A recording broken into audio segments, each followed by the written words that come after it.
pick if you're even good. Where anyone at all from Shirley Temple to Amy Semple is equally understood. Go out and try your luck, you may be Donald Duck.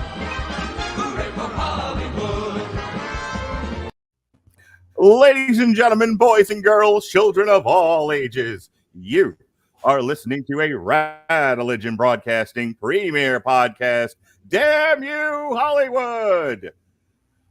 Correction, I'm being told. And we're still doing that? That's still a thing? You want me to say what now? No, you cannot do that to my mother. Sorry. We are actually an American Whammy production. Damn you, Hollywood! And here's your host, Robert Winfree. Yay! Yeah, this is always awkward when I'm positioned under you. Good. Nope, don't do it. That's two, Robert. Oh, That's two. Oh, it's gonna get worse. Must resist You know what obvious joke. You know what I like? It took this long to get Robert on the sexual innuendo train with me. but welcome aboard, Robert. No. That's not what happened. You see, here's what happened. I spent years deliberately altering my speech. Yes. Because I knew you would make terrible jokes. Okay. Now I've reached the point where my response is, you know what? I know you're not going to do it because you want these videos to be monetized. So now I'm speaking more normally, and you have to put a bottle on all the terrible, terrible things you want to say. And it amuses me. I do enjoy this face. Yeah. So anyway, speaking of this face, Alexis Hejna is here with us. How you doing, Alexis? Doing good. You guys got me for just a little bit of time before I get back to making stuff for this weekend's Fan Expo St. Louis. All right. And joining us also joining us. Oh, you want to host the show? Be my guest. Well, yeah, Ed. You sit there and chuckle. I'm going to pout. Okay, you pout. Thank you. Also joining us this evening from our Canadian office, David Wright is back in action. He is all over the place this month. You cannot find him anywhere other than here. His wife is about to have a pretty serious issue with him. And we'll then send Mark a strongly worded email, I'm very sure. David, how you doing? I'm doing good. You know, there's enough of me to go around. Like, you don't have to fight over me. Like, you can share it. It's okay. Have any of our spouses actually thrown a fit about how much time we spend on this podcast? I'm serious. Has anyone loaded question for me, which I'm not answering on the air. Moving on. You don't want the answer to that question. You know, you really don't, because that's a whole other podcast. Yes, and Robert's not married, so. True. Yes, spouses and podcast spouses and how they get along. Hey, what are we talking about tonight, Robert? Tonight on Dr. Phil. Read Dr. Phil? Oh, crap, I watched the wrong movie. and the multiverse of divorces. I could say something so mean. I'm not going to say anything mean about Dr. Phil on this particular podcast.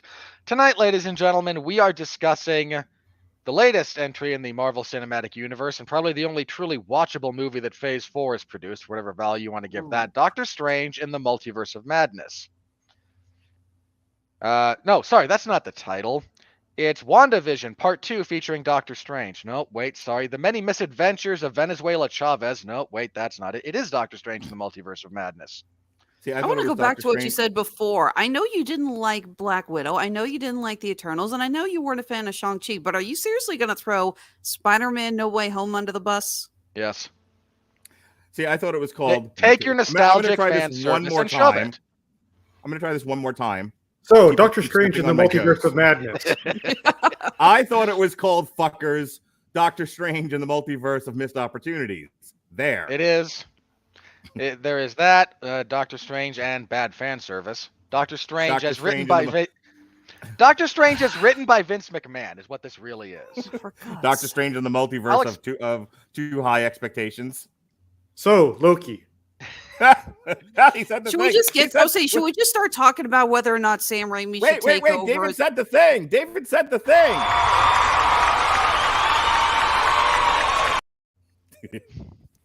I reiterate, should we just skip the review and start talking about whether or not Sam Raimi should take over as director of the Fantastic Four movie that's coming out now that they've lost Chris Watts? No, There's no way. let's stay I on don't think topic.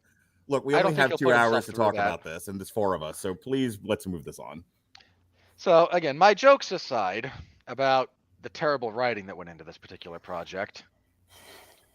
Whatever else He's you want to allowed say to about have an opinion, Alexis. whatever else you want to say about this movie, good, bad, and Mhm. otherwise, this is not a good story. This is not a well-written movie. We're gonna get there. Hey, before we start the podcast in earnest, Before we I- actually go live, how about take 2? let's start this all over again. I want to talk about the only important people that matter, my children. So the movie ends. Yeah. This relates though. The movie ends, and I turn to my beloved children and I say to them, "Okay, so did you like the movie?" And they both went, "Yeah, it was fine. It was okay. You know, I enjoyed the jingling keys and the bright colors." And I'm like, "Okay." So I started with Jonas, and I said, he cut me off actually. He goes, "I can't really get into these Marvel movies anymore. He's fucking 8."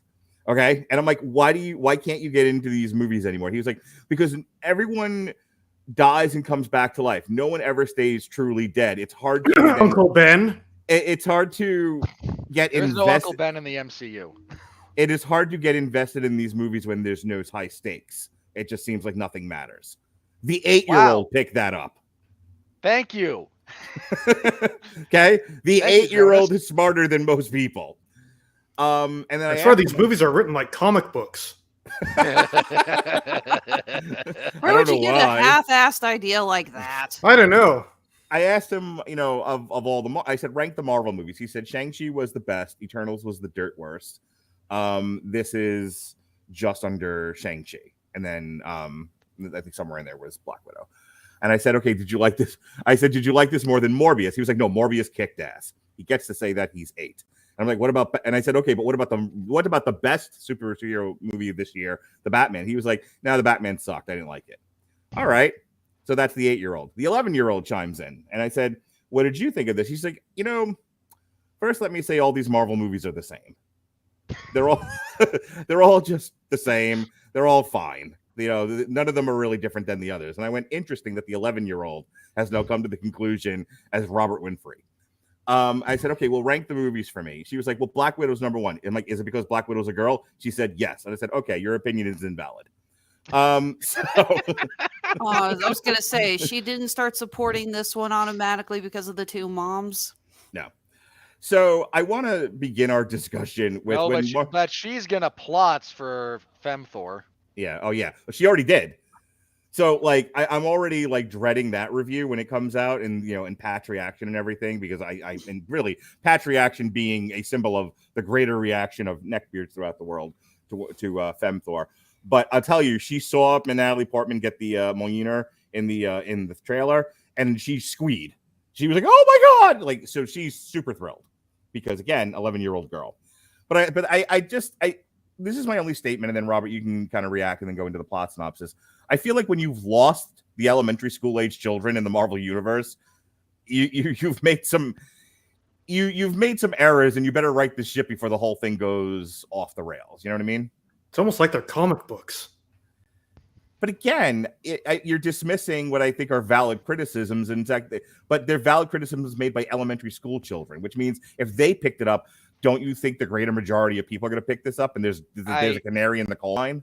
I think David's point is more look at who the actual demographic for comic books is, and the more you start making the movies like comic books, the more you're going to skew who's going to enjoy it towards that demographic, and it's not 8-year-old boys or 11-year-old girls.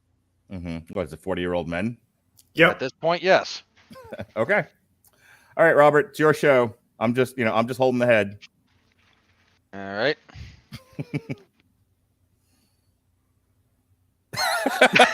There it is.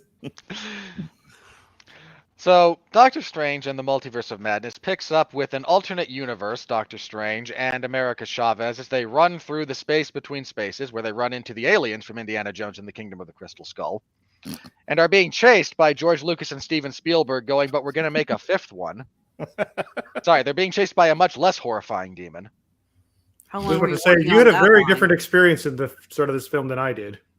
Actually, literally just now. I hadn't sat on that at all. I just like, oh wait, the space between spaces. Oh, quick question. Did anyone see this in 3D? Yes, I No. saw it with my kids in 3D. Okay, because I've been here. I didn't get a chance to see it in 3D, but I've heard that this is a real return. We were talking about this before in another podcast about how we haven't seen a lot of movies really pushing 3D because of the streaming and the pandemic and everyone being stuck at home. But I've heard a lot of people saying this movie looks amazing in 3D and it's going to help reignite the interest in seeing movies in 3D. My son's comment about it was the one thing he did like about the movie overall was the use of the 3D. He was like, "Wow, this stuff really feels like it's coming at you." I really felt immersed in the movie. Robert, plot synopsis, go. Okay. So they are attacked by this demon as they are trying to find the Book of the Vishanti. And they don't quite get it, and Doctor Strange decides that the only way to now save the multiverse is to kill America Chavez and take her power, because she randomly, when under emotional stress, really when the plot says so, opens up portals across the multiverse. And with this power, he can fight back, and he tries to take her power from her, and this goes badly because the demon kills him. He then, with his last bit of hope and magic, severs the demon's tentacles that are holding America Chavez, because he's seen this hentai before, as she opens a portal and they all get blasted through it. This leads to Doctor Strange back in Earth 616, the Prime reality. He is attending the wedding of Rachel McAdams and her giant fake mole. I don't know who thought that was a good idea. I'll admit, most of the movie I was staring at going, it's like, so does Rachel McAdams just need to meet with a dermatologist, or did someone in the makeup department seriously say that was a good idea? Someone thought that was a good idea. That I do not believe that's natural. That's a real mole. He's attending her wedding, and in the middle of this, America Chavez starts running through the street. She is chased by a giant octopus monster, which is a sadly wasted opportunity because that thing is based on a Conan monster, believe it or not. That is canon to Marvel because Marvel owns Conan comics. Again, sadly missed opportunity. He's actually an elder god. There's a fight. Doctor Strange and Wong are able to kill the thing and save America Chavez, who introduces herself. We get our exposition dump. She is being chased across the multiverse by demons, sent after her by some kind of witchcraft. Doctor Strange then goes to consult the only witch he knows, that being Wanda Maximoff, and like an idiot, divulges everything. All right, in his defense, he thought he was talking to a trusted ally. No. There is no defense of this.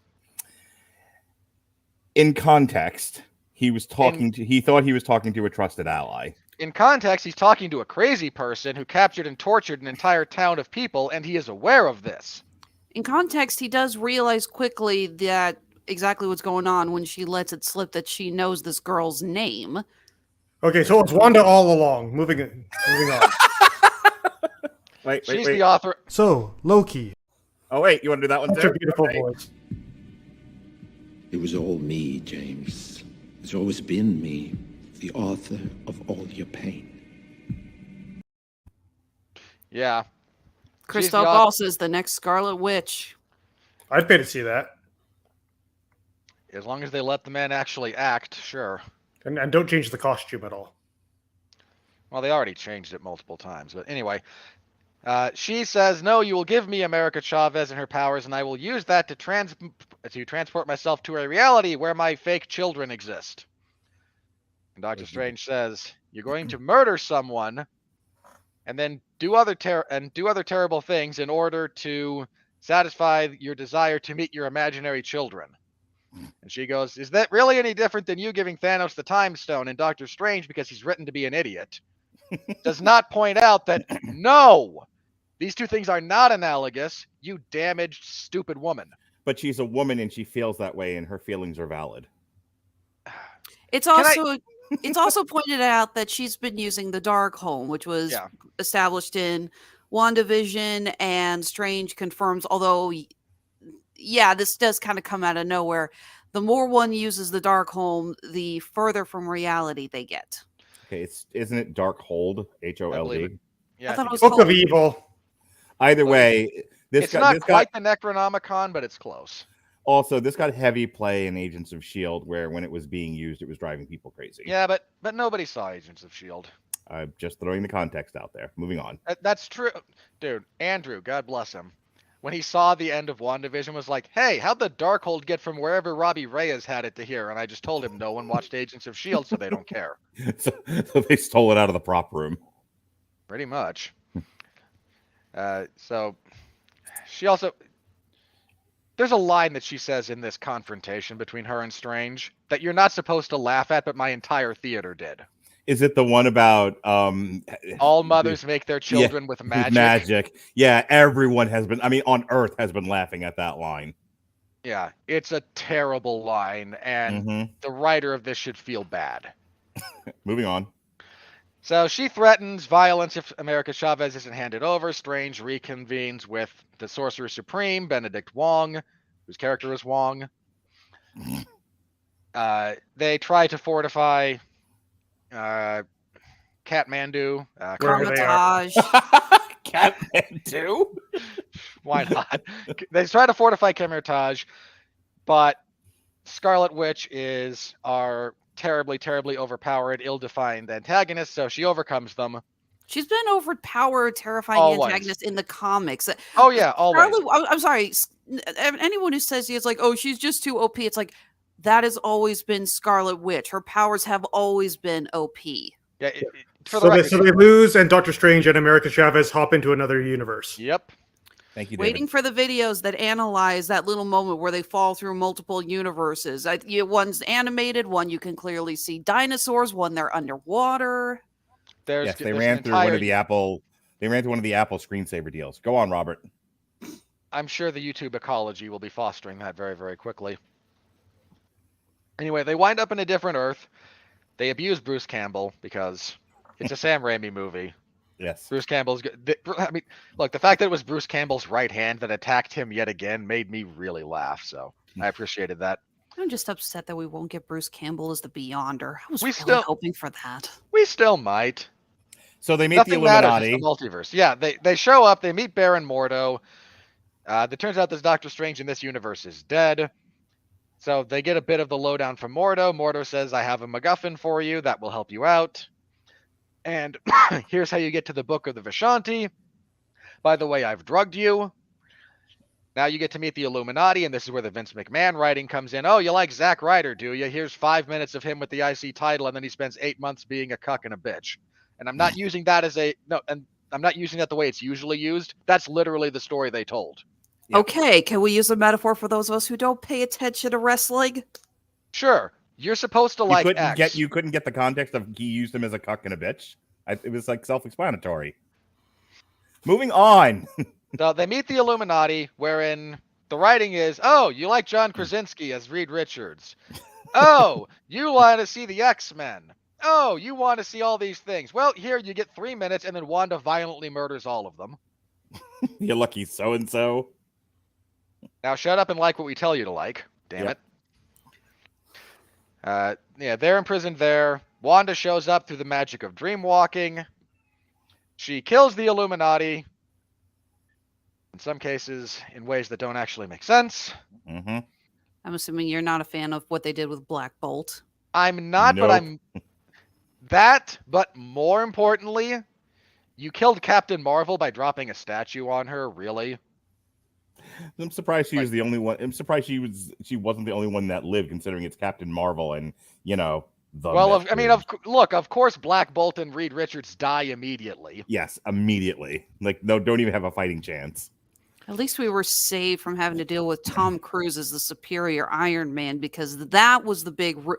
Okay, there was a picture of Captain Marvel, very blurry. I think it was a shot from a trailer, and everyone said, no, that's Iron Man. You can so clearly tell. Wait, are those boobs? Don't you know what boobs look like? That's a black woman. That's a white male. I don't want to spend too long on this because I'd like to get to the craft review sometime this year. But I have to say, when you're putting together this movie and you're like, what do people like? Based on No Way Home and Endgame, people like a lot of fan service. They want to see they want to see famous actors and famous characters in their movies. Okay, so who are we going to put in this one? Black Captain Marvel that nobody liked. Okay. It's a contentious relationship we're currently having with Marvel, I feel. Go ahead, Robert. There's a lot of anger in the writer's room over there, Yeah. I feel. Like, Yep. a lot. Yeah, there's a lot of petulance. So Doctor Strange leaves Baron Mordo trapped in a pit. Yeah, after instead of having a wizard's duel, they have a fist fight. And he literally just leaves him in a hole. Yep. He and America Chavez are able to escape. They head for the Book of the Vishanti. This does not go well because we can't have the movie end just yet. Scarlet Witch shows up. She grabs and she puppeteers America Chavez to send Doctor Strange and Rachel McAdams, playing a different version of that same character, into a dying universe, while she then shoves America Chavez back into Prime Earth, where her real body has found the Temple of Evil. No, it's the prop for Mustafar, where Darth Vader lives. Mm-hmm. I swear it's the same thing. If you look at that scene from Rogue One. So Loki. I swear, same setup. So she's found that, and she is now relearning how to use the Darkhold because we gave other people something to do, and they destroyed her copy of it.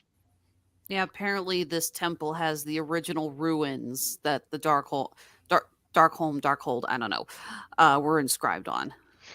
Yeah, and can I just say, God, it's runes, people. I mean, the fact that Benedict Wong is going, yes, these are the ruins that were carved in. Like, no, ruins are leftovers. These are runes and inscriptions. What's They're the matter runes in ruins, okay? I know. It's easy to mix it up. Okay, the He other probably thing is was saying it. He was just emphasizing the wrong syllable. Who To be cares? So clear, Doctor Strange and Rachel McAdams go and they find the Doctor Strange of this universe, which is has had He's an gone incursion crazy. where two universes have smashed together. We found out he's gone crazy and evil.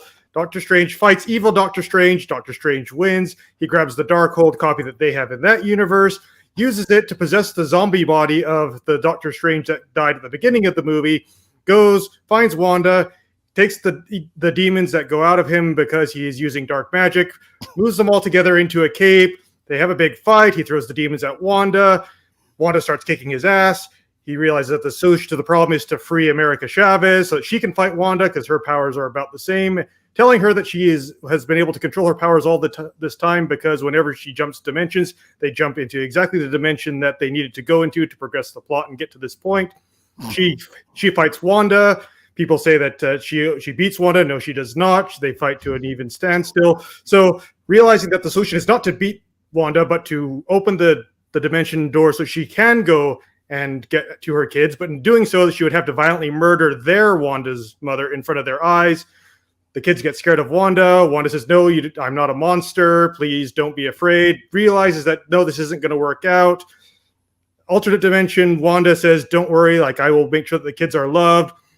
Wanda goes back into the 616 universe. And because, as Terry Pratchett put it, convention is stronger than any laws of physics, the ruins start to crumble. Wanda decides to... she will stay there and destroy all traces of the Darkhold in all universes and crumble the tower, preventing this evil from ever getting out. She does so. Doctor Strange goes back to Carthage, whatever it's called. America Chavez is there as a student now, trying to learn magic and struggling a bit. She says goodbye to Doctor Strange. Doctor Strange says goodbye to her. He's polite to Wong, bowing as befits the Sorcerer Supreme, indicating that he has progressed somewhat in his journey. And then goes back to fix his life and goes out on the street. We get rock music. He crumbles to the floor, screams, and pops up a third eye in his forehead because that is the price of him using the Book of Evil, whatever it's called. I just forgot. And then after the credits, mid-credit scene, we get some woman wizard character that I do not know of yet. Clea, played by Charlize Theron. Thank you, Clea, played by Charlize Theron, shows up saying, hey, we've got another problem, an incursion in the multiverse. Are you going to come? Are you going to chicken out? Doctor Strange says, hell yeah, I'm in. And that's the end of the movie, save for Bruce Campbell's excellent cameo at the end. So, Robert, what did you think of Doctor Strange and the Multiverse of Madness? All right, we're gonna go to Robert first. Robert got to clean up. Look, the most believable thing about this is Doctor Strange randomly following Charlize Theron into another dimension because she said, "Are you following or are you a chicken?" And how? Hey, we'd all make the same decision. All right, Alexis, go ahead. we know you liked it. Yes. No, everyone knows. The whole world knows Alexis Hejna liked a Marvel movie. What did you like about it specifically? What, if anything, didn't work for you? I will admit this is not a perfect Marvel movie. It does have some flaws. The pacing is not that great. I was not a fan of how quickly we suddenly established Wanda as the villain. Now, I do like the idea of Wanda being the villain. I think it's a really great character arc, especially since, as we have established, Wanda has been a severe problem for many heroes in the comic books. I like this. And I do like the idea that, yeah, she is still trying to get back to her kids. But again, it does go a little fast. And unfortunately, this movie also falls into what I admit is my biggest pet peeve with films in expanded universes. You need to do homework. I've always said that I don't mind movies that are connected to other movies or connected to TV shows as long as you can still enjoy them as a standalone project. This was my biggest gripe with Rogue One when we saw it, and we saw the whole thing with Darth Maul, and I, who have not watched Clone Wars at the time, said, wait, what? You're talking about Solo? Solo. Sorry, wrong. Yeah. Movie. No, you're fine. I just be clear. It was Solo with the Darth Maul cameo. Thank you. Now, I was talking Rogue One earlier, freaking Freudian slip. No, this is a movie that if you have not watched WandaVision, you are not going to really get. And I cannot stand films that do this. I don't like movies that basically say, well, this is for the fans. It's like, I enjoy it because I saw the TV show, but I know a lot of people who didn't watch it, who don't have Disney Plus or just haven't had time to sit and watch it, or maybe watch it and don't remember all of the details. It really is annoying. I'm sorry to bicker with you guys, but I love the fan service. I really did. I love it when movies do stuff like that. I loved getting to see Black Bolt. I loved getting to see Captain Carter. Can I jump in on that point? Because either you're misunderstanding or I don't think we all share the same opinion. Maybe I don't know. But I'll tell you. I'll speak for myself. It's not that I squeed and sprayed the seat in front of me when I saw John Krasinski as Mr. Fantastic. No qualms there. I didn't realize that was Anson Mount as Black Bolt because his costume looked so goddamn goofy, and that's not how he looked in the Inhumans. It's like a TV superhero show. comic. Well, no. My point is, this is the same problem that they used to have until they changed it a little bit with Barry's costume on The Flash, which is this stuff looks okay as a drawing, but when you try to make a real life costume out of it, because head shapes are different and then they don't match the drawing, things don't always look as good as they do in the comic, and it takes a little extra work. Part of the reason why they didn't do the hood in the Inhumans was because it didn't look good on Anson Mount, and then they were like, but we should give him the hood because it's comic book accurate. Okay, try to find the space between comic book accuracy and looks like shit, because that's where you want to live. But to your point, they needed time to catch his brain. Well, to your point, Alexis. I'm convinced they put the hood on him just because of how they wanted to kill him. Yeah, and we can't actually have brain spray. I kind of assumed it was sort of I'm with the Illuminati. This is the proper business attire kind of a thing. I liked the John Krasinski thing just fine. I like the Captain Carter thing just fine. I was happy to see those two things. So it's not that I did. It's more. Did we lose him? And now we're going. You're breaking up.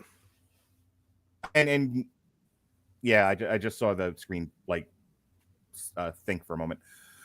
It's not that we don't like the fan service; it's that they gave you the fan service, and then it was like you're shamed for having for being a fan. Like, you want Reed Richards? That's fine. We're gonna kill him instantaneously and give him nothing to do. You want Captain Carter? That's fine. She'll have a big fight scene, but then she'll die in a gruesome way.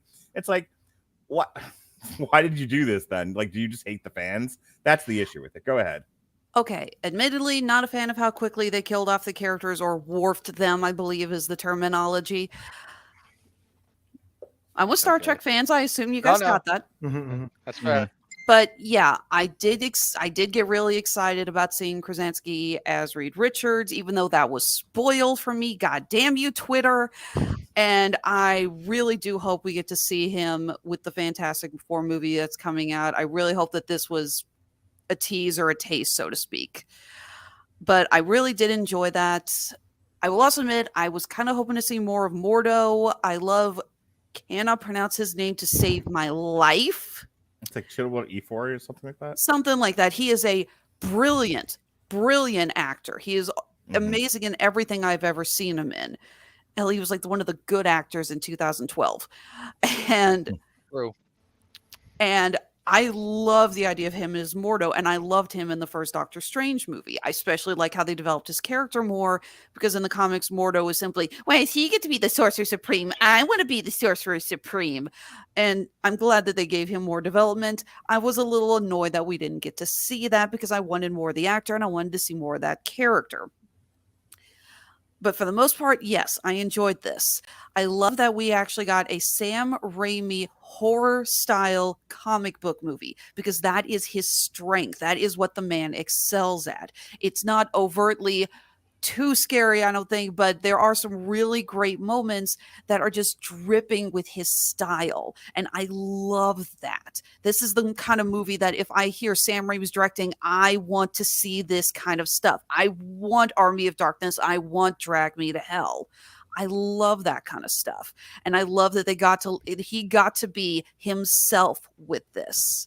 Hell, I'm a little disappointed, actually, we didn't get more of that out of Scott Derrickson in the first Doctor Strange movie, since he gave us arguably the best Hellraiser direct-to-video sequel, so he knows his horror chops as well. But the first movie, they really didn't get to experiment with that kind of stuff. Like I said, really enjoyed it, but it does have serious flaws. I am not going to rank this in my top 5 best Marvel movies of all time, but I still liked it. Okay, you're allowed to like things like an 8-year-old boy.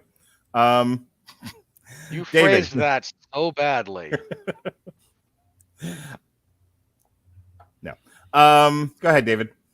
Well, actually, I didn't see this movie because really I've only ever seen one movie, and that's Citizen Kane. Citizen Kane is objectively the perfect movie.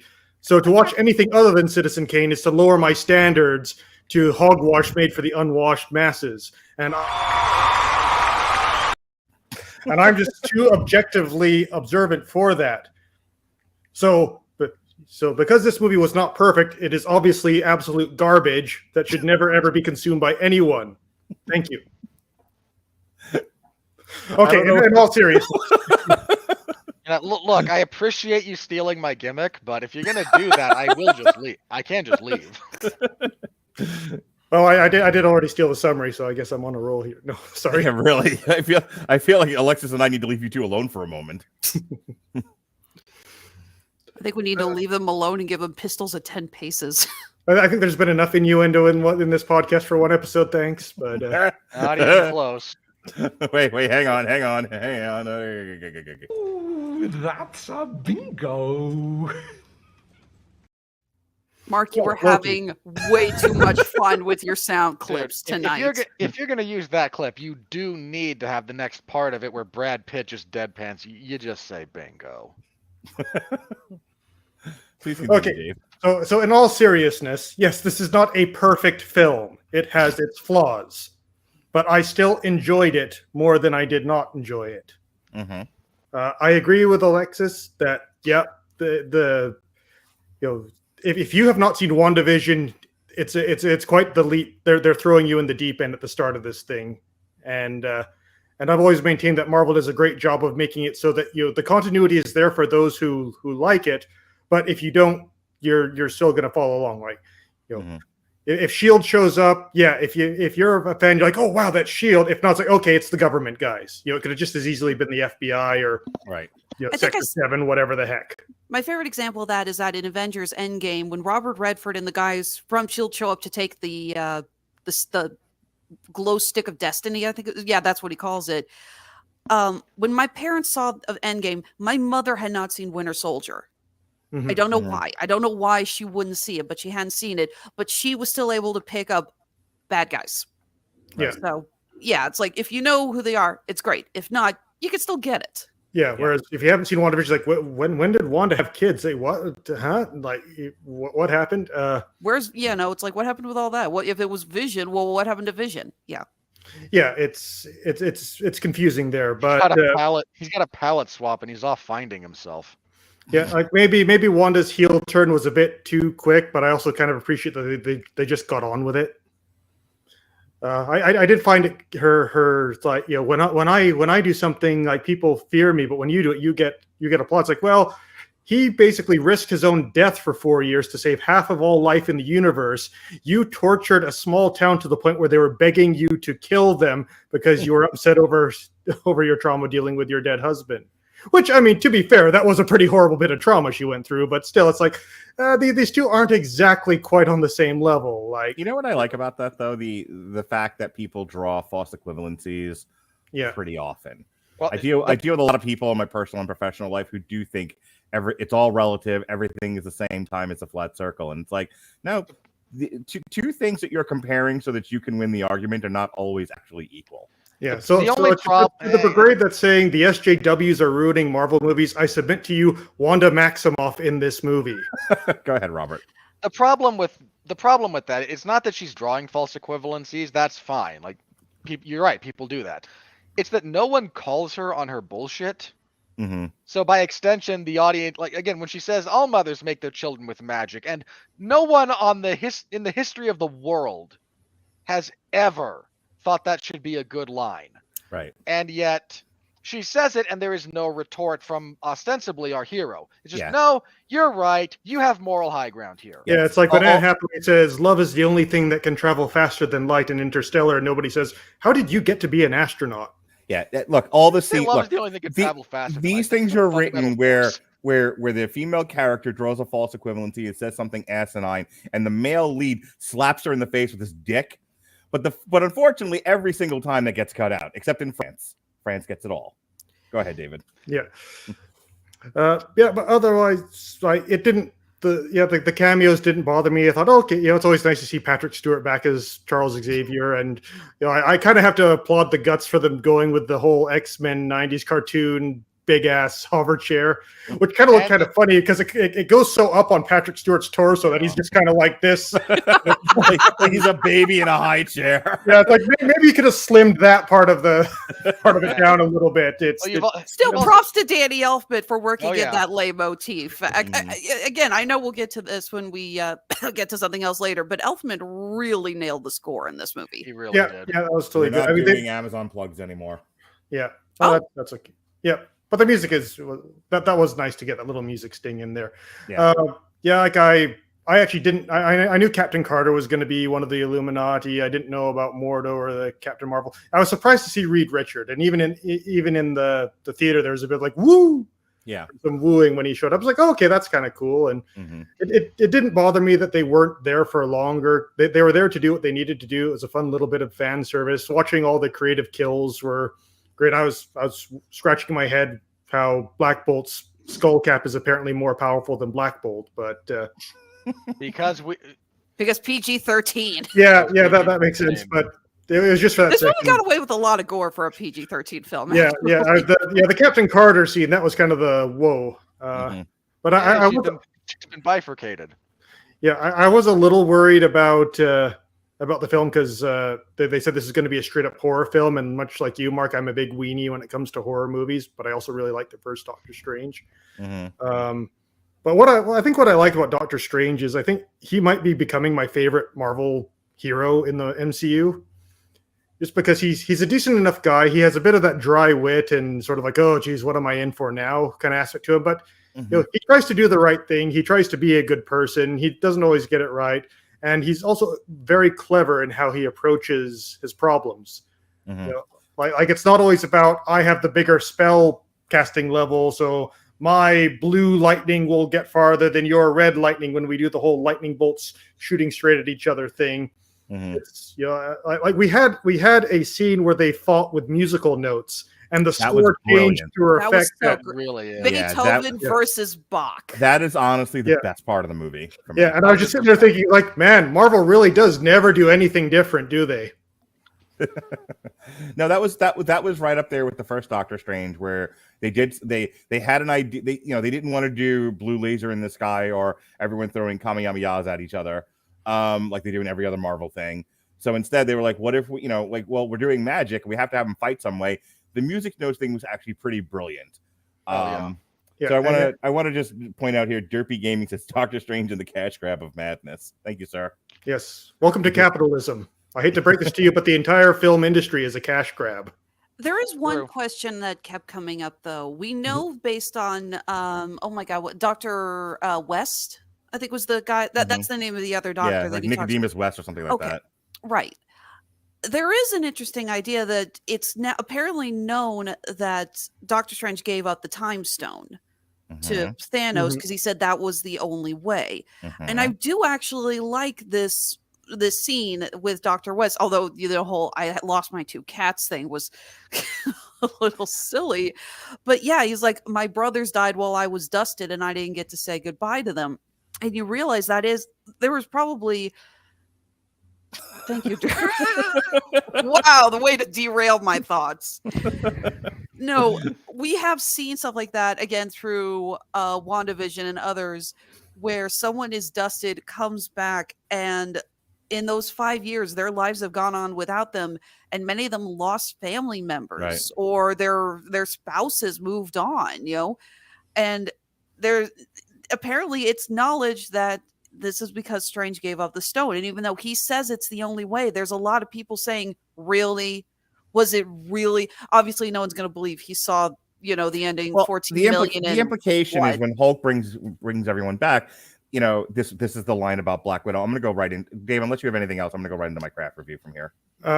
Just a couple of things here. I do kind of wish that they'd done a bit more with a character arc for Doctor Strange. Yes, he ends up in a bit of a different place than at the beginning, but I do kind of wish they'd get more into they focus a bit more on his regrets with, I think it's Christine, where he was away doing the hero thing. So that's some of the best stuff in the movie is his relationship. Yeah, and they do kind of keep it going throughout the film, and it never really derails the film. You're never it's like, okay, they're doing the romance thing, time to go pee or whatever. The film goes at a good clip. You're never bored. But I was not bored during the film. There you go, buddy. Use your I statements. Yeah, fair enough. Okay, I stand corrected. So I appreciate that. But yeah, like the whole him having to deal with his. I don't think you understand what average means. Oh, Jesus Christ, dude! This is why nobody comments on our videos. Yeah. 5 out of 10 is average. Bell curve. At least 7.5 is C, and that's average. Get on with it. Yes, get on with it. So Loki. So Captain America's shield. So that would have been a bit better, but yeah, overall, I thought I think it's great that the solution to the final problem was let's give her what she wants. It wasn't a big fight. I just appreciate that this is a smart person trying to do their best, and yeah, it would have been maybe a bit better to show a bit more of Doctor Strange dealing with the effects of him making that decision. All right. I forgot the point that I was trying to piggyback off of Alexis with. But... What did you guys think about the concept? No. Wait, no. Stop. There was a specific thing I wanted to say, but that I wanted to get my thoughts out. So hang on. If anyone remembers what the hell I was about to say before I let David finish his thoughts, please jump in and tell me. I was talking about Doctor Strange giving the time zone in the world, kind of holding him responsible for the blip. The Hulk. Okay, so the Hulk brings everybody back, and it kind of goes to the Black Widow thing of, hey, Black Widow just sacrificed herself to get the Soul Stone. Why don't we bring her back too? And they're all having the argument, at the dock, and Hawkeye, which always kind of struck me as an odd thing because Red Skull never says one way or the other what you can do or not do with her, but the implication is. They tell the Hulk only bring back the people that Thanos snapped. Don't bring back anyone else that died. Don't bring back Black Widow. And there's an argument ensuing over, well, why can't you? You have a magic glove. You can do anything with this thing. Why are we limiting ourselves? And, the one thing I do like about Marvel is that occasionally they will touch on a pseudo-philosophical argument. And so it tracks for me that there would be some people out there going, and why couldn't you bring back my loved ones? And why couldn't you do more with this thing? Why are we only limiting ourselves with this infinite magic glove that you all invented? It feels like you're picking and choosing, and you're purposely creating losers in this situation when you don't have to. It's the other side of this argument for me is, why did Thanos feel like he had to kill half the people in the universe? Why couldn't he just create infinite resources? That sort of thing. Because then you don't have a story. That's why. A couple of things I want to touch on. I don't want to repeat all the stuff that David and Alexis said. I saw the movie twice, and the first time I was disappointed with it because I don't feel like they did enough with the concept. You you went out of your way to title it the Multiverse of Madness, and then we show you what I don't give a shit about them falling, Rick and Morty style, falling through different universes that you don't get to see or explore. It was, it was a special effect. It was a visual thing. That doesn't qualify as doing something with the concept. You were hoping more for that episode of Family Guy where they travel purposely through the different multiverses. Did you pick that up in the chat? Because I don't know if I said it there or somewhere else where I was like, Family Guy did this concept better. If you're going to, here's the thing, and this might be just me being too literal, but you called your movie The Multiverse of Madness. Words mean stuff. I don't see where Doctor Strange was driven mad by. I think it was where Wanda was the mad. Yeah, that's the thing. I think somebody thought, hey, this sounds like H.P. Lovecraft. That means we're clever. But that's the thing, like using alliteration, but the alliteration is utterly meaningless and empty, doesn't help your case. The story that, from WandaVision, that Wanda has now been driven nuts by the Darkhold and wants America Chavez's power so she can travel the multiverse and be with her children forever and protect them from all the evils of the universe. That's fine for a plot. I'm okay with all of that. But then call your movie something fucking else. call it something that reflects that story. Call it No More Mutants. I don't give a shit. But just don't call it what you called it, because you're alluding to something that you don't actually do in the movie. They went to one universe. One. And they don't do anything in that universe. It's two set pieces. They're in the street. They're in the Illuminati building, which was as interesting as, watching paint dry. It's all one color. They went to two, if you count the Fallen universe. I don't. Because showing up to Seattle on a gloomy day doesn't count for me either. You did nothing with this concept. They did, the horror elements are fine. Doing the stuff with the zombies, all was fine with me. But I really feel like, as much as I've joked about it, they don't do enough with the multiverse concept here. And here's my other problem with that. So who broke the multiverse? Was it Doctor Strange and No Way Home? Was it Loki and Loki? Was it something else? They keep doing these different things like, oh, now we're dealing with the multiverse, but then they don't actually deal with it. They just sort of keep kind of dipping their toe in this and then pulling away from it just as quickly.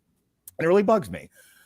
I don't want to go back over the fan service stuff again. It sucked. I mean, it was like, here they are, and we're going to take them away from you again. And I understand, like, what you're supposed to do. It's not Reed Richards' movie. He'll get his movie. It'll be fine. But it does feel a little like we're doing this so that we can have. It's like the Daredevil thing in No Way Home. Like, well, there's Matt Murdock. Now everyone take your pants off and jerk it. All right. Well, we'll take him away now. He'll do absolutely nothing. Okay. Is he just here so that people, Chris Sheehan, when we do our wrestling reviews, goes, it's all about the moments. Making fun of the WWE. It's all about the moments. Yes, the cacophony, the cavalcade of moments that don't add up to anything and don't mean anything. And if you're a seal, yes, you'll clap at the moment, and it'll be just as quickly out of your head again. I'd like something with a little bit more heft and depth to it, not just fish for the seals. Moving on. The second time I saw it, once I got over all of that stuff, it's just an average movie. It's Doctor Strange and America Chavez, who I will get to in a second, running from hither and yon, running here and there. Wanda's chasing him. That's the whole goddamn movie, which is fine. It's entertaining. Like Alexis and David, I wasn't unentertained. I was bored at points. I think by the first time around, the third act, I was checking my phone a lot. I was texting my wife to see what we were doing about dinner, seeing what she wanted from Zaxby's. So I don't, which goes to the pacing of it.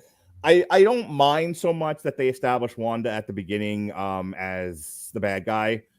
I would say the first third of the movie, I think is okay. But I think once we get to that middle section, they kept cutting back between the Illuminati stuff and Wanda stuff, and we go nowhere else in this movie. You guys realize that? Like, this movie takes place in two settings. The America Chavez, Doctor Strange stuff, the Wanda stuff. There's nothing else to this movie. That's what makes it boring to me. That's a very specific editing and craft issue. We don't go anywhere else. We don't do anything else. We are two different perspectives, two different places in the film, and that's a bit flat. Speaking of flat, America Chavez. Holy cow. I did the thing with my daughter said of wood. Hang on, let me get there. So if you ever go back and watch the Phantom Menace Red Letter Media videos, he does a bit where he was like, explain to me these Phantom Menace characters, but you can't talk about their job or their clothes. And they can't do it. You can That's describe American. You can describe Qui-Gon. I think I've seen this. I think he's the only one Right. who That of comes the close. that you can describe without Right. utilizing again like You physical can't describe descriptors or Padme without like she wears a lot of makeup. So anyway, it's the same thing with America Chavez here. My daughter was like, I really like the character, and I was just like, Lily, did you like the character because she's an easy cosplay and she's a girl? And my son actually called her out on it, and she had no comeback. She was like, damn it. But that's the thing. Like, I was thinking about you, Alexis, and your conventions and cosplaying and all of that. I looked at America Chavez, and I had two thoughts. It was, she's in this movie because they ran through a list of Marvel ethnics, and they were like, which one's the easiest for people to cosplay and make merchandise out of? The one in the denim jacket. That's it. That's her character. Hispanic in a jacket. She has whoever makes those pride enamel pins is about to make a fucking fortune. Yeah. There's nothing else about her character. She essentially, I described this to when we were teasing Lily about it. I was like, her character is girl in peril. That's it. This set women in film back 50 fucking years, this character. Okay. I agree. She was flat. I liked the scene where she sees her past memory with her mother's. Mm-hmm. I thought Not available in China. What? Not available in China. Oh, yeah. Not available in the Middle East either. But no, that was a good scene. Now, I agree that a good scene does not a character make. No, yeah. No, and look, I'm not trashing the actress. The actress did the best with what she was given. She just wasn't given shit. She was given a denim jacket and told run. She's Now, also I do want to see this. She's also character. not a great actress. Fair enough. I want to see her. I don't want to see the character. Okay, for the record, again, speaking of actors whose names I can't pronounce, does anyone know how to pronounce this girl's name? Because I'm not even giving it a shot. Yeah. So look, that I'm going to wrap this up so that Robert can have his say and we can move on to the next bit. There's too much wrong with this movie, but I could forgive that. Sometimes you just don't hit it out of the ballpark. Sometimes you hit it center field. I feel like so many of the problems with this movie, though, are indicative of the modern Marvel movie. Like, this isn't just, this one they kind of goofed with. No, this is a problem they're having with all their Marvel movies. I'm going to go ahead and just take the words right out of Robert's mouth with my mouth. No, there you go. Robert has often complained, like he likes to do, that they shit on the name in the marquee. They shit on it so that you'll have negative feelings too, and you'll like the new thing. They did this in Black Widow. They shit on what's her face, Scarlett Johansson, so that you'll be in love with Yelena. They shit on Hawkeye so that you'll be in love with Haley Stanfield. They shit on Loki so that you'll be in love with the blonde broad. In here, they do it so that you'll come away going, America Chavez is my new favorite character. I disagree. Huh? So I disagree in the case of this film. Okay. Give me your disagreement in 50 words or less. Go. One, she doesn't really take over for Doctor Strange. I mean, yes, she literally does start fighting at the end. That's Strange's strategy. But at the end of the film, she's just a student. Let Patrick into the chat. Hey, Pat. It's a free world, baby. Yeah. Freedom of speech. Just watch what you say. Yeah. Go ahead, David. Yeah, like I understand many of the examples you've given. I agree with. Though, again, in the case of Black Widow, it was also contract. Scarlett Johansson was up and probably asking for too much money. So, we need to find the new, cheaper Black Widow. Or just desperate for more professional fulfillment. Either way, if you're back to the movie we're actually talking about. But yeah, I never really felt that they were trying to set up America Chavez as a replacement for Doctor Strange. She was another character. Then you're misunderstanding me. With Doctor Strange. You're supposed to come away with a love for this character. I'm not necessarily saying that in Doctor Strange 3 the focus is going to be on America Chavez. But you are. It was specifically designed so that you will come away with a love for this character and want to buy her denim jacket. And not, and they're not really worried about making sure you still love Doctor Strange. It's almost as if like they're taking the lead characters for granted so that they can promote these new characters. And the second part of that, not to be that guy, on YouTube, but so much of what they're doing is agenda driven. It's, we got to get the ethnics out there. We got to get the minorities. We got to do this. We got to do that. And it's like, what you got to do is sell me a solid story, not push an agenda, not push, certain characters because they reflect the checklist that you have. Because I'm all for inclusion. I think if you've done a podcast and you know that I'm perfectly fine with inclusion, but inclusion should come organically, not forced. And it shouldn't come at the cost of your lead characters that you bought the ticket to see do hero shit. Okay, so Dari asked us, what if she was a white girl with a mommy and a daddy? Would that have made the movie better? I believe I have this problem with Yelena, who is white and blonde. Mm-hmm.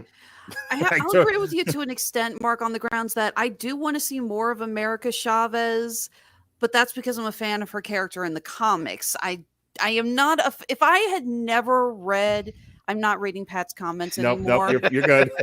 I'm blocking that part of my screen. If I had never read a comic or knew anything about her character and I saw this, I would not give a damn about this character or about futures. I want to see more of her because she's a really interesting character in the books. And she was also a really interesting character in some of the animated series that they did. And I think that there is a lot of potential with that. But we don't see that with this movie. I will give that to you guys. Sometimes you got to take the blinders off and remember you have to judge this as a movie, not as the whole fandom. No, you need to take you need to take that comment. Take it all, Alexis. Just take it all in. Big meaty men slapping meat. Yeah. This is why you and I don't work together, Pat. The irony, the supreme irony, of course, being that in a match like that, the guy who said he liked that got dropped on his head and has his neck broken. Speaking of breaking necks, you're a witness, Robert. Now that I've depressed everyone about the state of Big E. Yeah. By the way, that comment's staying up the rest of the podcast.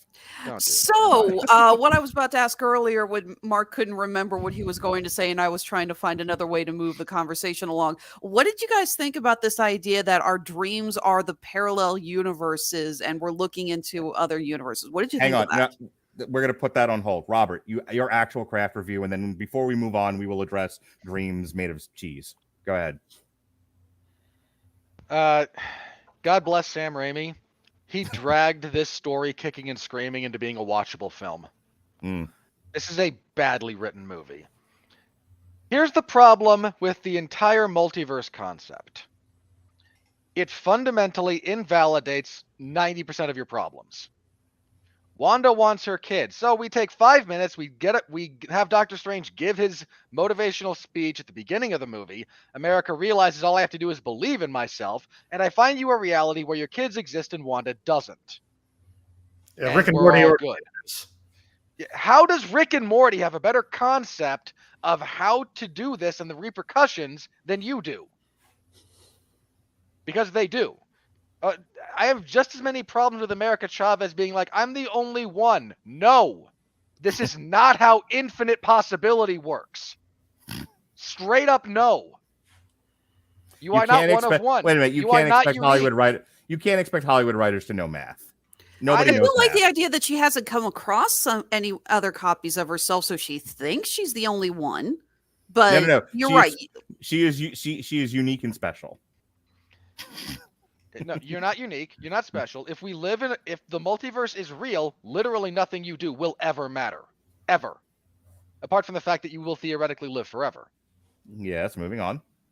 If you're not familiar with that concept, the concept is if you get to a point where your heart will stop beating, then there's one reality where it stops, another reality where in that 1 second, it keeps beating. Next second, we repeat this process. And because each second there is, in theory, a reality where your heart keeps beating, you will continue to live forever, mathematically speaking. Moving on, Neil deGrasse Tyson. Point being, no, you're not special, you're not unique. If you haven't found another one, fine, but you should be smart enough to know that if you travel the multiverse, this is literally infinite, ergo there's an infinite number of realities with you and an equally infinite number of realities without. And if you just if in the 70 you've come across you haven't found yourself, fine. But say that. Don't say I'm the only one. I'm me. Like, no, you demonstrably know this is not true, given the very nature of your reality and powers. They wrote Doctor Strange a bit like an idiot. Mm-hmm. He blindly trusts someone he shouldn't trust. He stumbles away giving off information. He mopes around. He doesn't mope like the way you would think. Not in the most unenjoyably mopey way. He does a fair bit of moping. I'd much rather they actually explored the concept that they touch on here, where, are you happy? Mm-hmm. I think there was something there to this character, and they just kind of glossed over it. And I think that was a mistake. Again, if you deal with the multiverse and the ability to travel the multiverse, which we have, then you have no problem. Again, you find a reality where Wanda had kids and is now dead, and the kids are still alive. This exists out there because infinite. But no, we can't do that because we can't have our intelligent characters acting intelligently in the face of the infinite, because there would be no problems, there would be no film, there would never be anything. So the solution to this is simply don't introduce the multiverse, you idiots.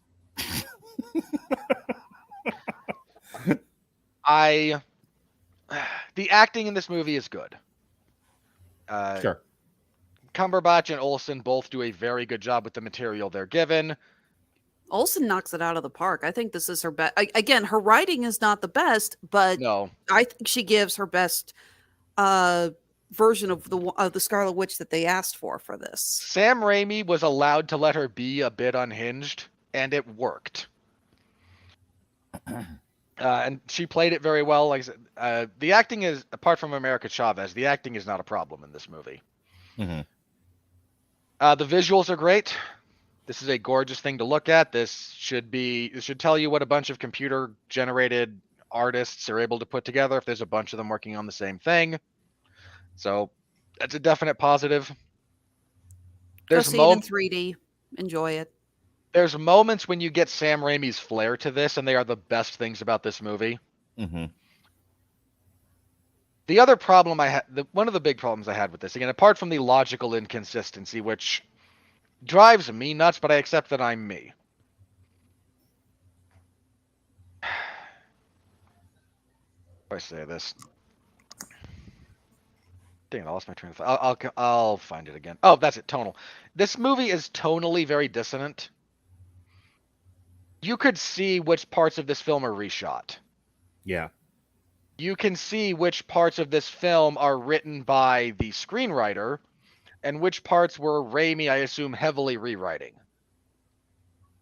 You can tell when these actors are having fun and when they're getting into their performances and when what they're doing is working. Like, there's that great line when right before Doctor Strange possesses the zombie Strange, like, who said they have to be alive? And he's got this maniacal, like, Dr. Frankenstein look, and it's great. And then you can tell when it's like, hey, come back in for reshoots because we need this bad humor. Hey, I did a thing with Spider-Man. Does he have the powers of is he more spider or more man? More man, but he has the powers of a spider. He shoots web out of his butt.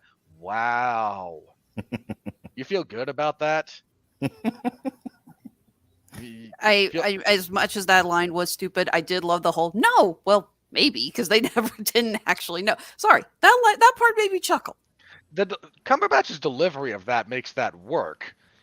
But look, that line, if you want to make that joke, the better version of that is when he's talking with Wanda and says, well, I can choose between a bunch of insect-themed superheroes. Can I go ahead and say that this is yet another pattern with Marvel, that you're given 2.5 hours to tell you a story, and there's all kinds of things you could be doing to further the story along, but Marvel likes to just do stupid comedy. This was my complaint with Endgame, where we don't get the Hulk doing anything heroic. What we have is the Hulk arguing with kids over whether or not they should take a picture with Ant-Man and then dabbing. And I screamed about it at the time, and this is reminiscent of that, where the scene is needed so that you can get America Chavez to dump exposition about what she's doing in this universe, and for also to start to build a relationship with Doctor Strange and Wong. We didn't need the stupid comedy. That was a waste of time on film that could be better spent doing other stuff. And it makes me like, and when Thor, Love and Thunder come up, I'm going to probably have to repeat myself there again. Dude, I already yelled about that in Ragnarok. I'm going to yell more about it when it comes to Love and Thunder. Yeah. Which By the way, to this movie's credit, No. Yes, that stuff is stupid, but they didn't actually do we must undercut every serious moment with stupid comedy. I actually was thinking about that because I was like, oh, Robert should at least enjoy that aspect of it. They didn't shit on their own movie by constantly shoving in unnecessary humor because God forbid we have a serious moment. There's a lot of poignancy in this movie that isn't undercut by dumb comedy. Yeah. Again, Sam Raimi is just too good a film director to fall for that particular trap. Mm-hmm. I like the horror elements that Sam Raimi got in here. You know, the chase through the tunnel, when he's attacked by the ghosts of the damned. I lost patience with Wanda very quickly, not in a logical sense, but more in a, oh God, you're such bullshit. Like there's no tension when you fight her. Mm-hmm. Like you can't win. And this is a flaw. Look, and to be clear and fair, this is a comic issue as well with Wanda. Like this is not me saying that the movie's ruined a perfectly fine character. This has always been a problem. She's been stupidly overpowered for essentially her entire existence, and it's always been a problem. And it's a real problem here. Hey, you're trapped in the mirror dimension, but somehow use reflections to just easily get out. I mean, when she crawls out of the mirror and does the like Japanese horror backwards body thing, like that, it's a great visual. But yeah, the dissonance between what Sam Raimi's vision of this movie and the other stuff that is shoehorned in because this is what the Marvel formula is very, very obvious. It's not quite, Tom Holland having different hairstyles in different takes, which is a thing, or Ben Affleck going from in shape with a little bit of gray at the temples and happy to be on the movie. Wait, can I do one? What's her face from the Fun Fan Four Stick having a wig in one scene? The wig, yeah, Kate Mara. And Miles Teller suddenly going from stubble, no stubble, yes. no stubble. In the same scene. Exactly. I hate Miles Teller so much. We know. Too old to die young. Go on. Oh, hey, Whiplash was a good movie. That's a J.K. Simmons carry job. That's all that is. I'll yell about that when we do Top Gun. It's more appropriate there. Yeah. Huh? Have fun with that. Yeah, that tonal whiplash, and again, it's not quite Ben Affleck going from in shape, little gray, clean shaven, happy to be there, to 20 pounds heavier, no gray at the temples, and looking like he wants to die. How about we just say it isn't computer generated mustache removal? That too. But all right, we got it. Again, it's not the most egregious example, but it is also very, very evident. Don't do that to me, Pat. Just don't do that to me. Robert, start to wrap. I kind of enjoyed this movie in spite of itself, and I think that's entirely down to Raimi. Hey, I'm going to need you to say that for Ronnie Adams. What? I need you to say that you like the movie in spite of itself for Ronnie Adams. I need him to know that at 109 you said you liked the movie. I don't like it. Oh, for fuck's sake. I had an enjoyable viewing experience, which is not the same thing. And again, I give that credit entirely to Sam Raimi. God bless him for dragging this terrible story into a watchable film. To anyone who does enjoy this, I understand why. There are things here to enjoy. And I don't fault anyone for enjoying it, but there's too many issues with this for me to call it to say I really liked the film. I don't think I did. I'm probably not going to watch it again. This doesn't hold a tremendous amount of rewatch value, I think. I might be wrong about that, but that's my hunch. Depends on whether or not Krasinski gets announced as Reed Richards and whether or not you want to rewatch it for that glorious few moments that we did have perfect casting. Fair. Yeah, that will affect things. That absolutely will. Yeah, this feels more like an advertisement for other offshoots that they want to do. I think my biggest gripe with this, and we've all touched on it now. This has nothing to do with the first Doctor Strange movie. Yeah, right down to the fact that they set up Baron Mordo as the wizard killer, and then we never go back to it, and we might not be going back to it again if him and Clea are in another dimension, presumably. I think this was another dimension's Mordo, so there's still the Earth 616 Mordo going around killing wizards. In theory, but he's not here. Like that tension and setup of the first movie that should pay off, or at least be referenced in your second movie. But that's the stupid thing about Marvel movies right now. It's like, okay, so in the what happened in the first movie? Like they're watching it, and they're writing notes like, oh, there's a conflict with Baron Mordo and Doctor Strange. Okay, well, we'll build on that conflict, but it's a different Mordo. Doesn't matter. It'll be fine. So yeah, I find that to be just a giant flaw in the film. And again, you guys also mentioned, like, there's a bunch of stuff that if you haven't seen, you will be totally lost in this movie. Just completely lost. And that's a giant flaw. I already yelled about that point, and I'm not going to repeat myself here when it comes to that.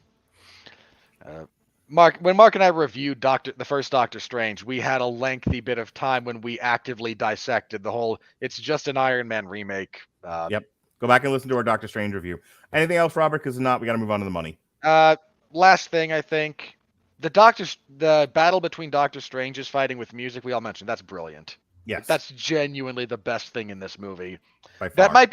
That might be the best fight scene in Marvel since the fight on Titan with Thanos. Like, that's how good that was. It's great.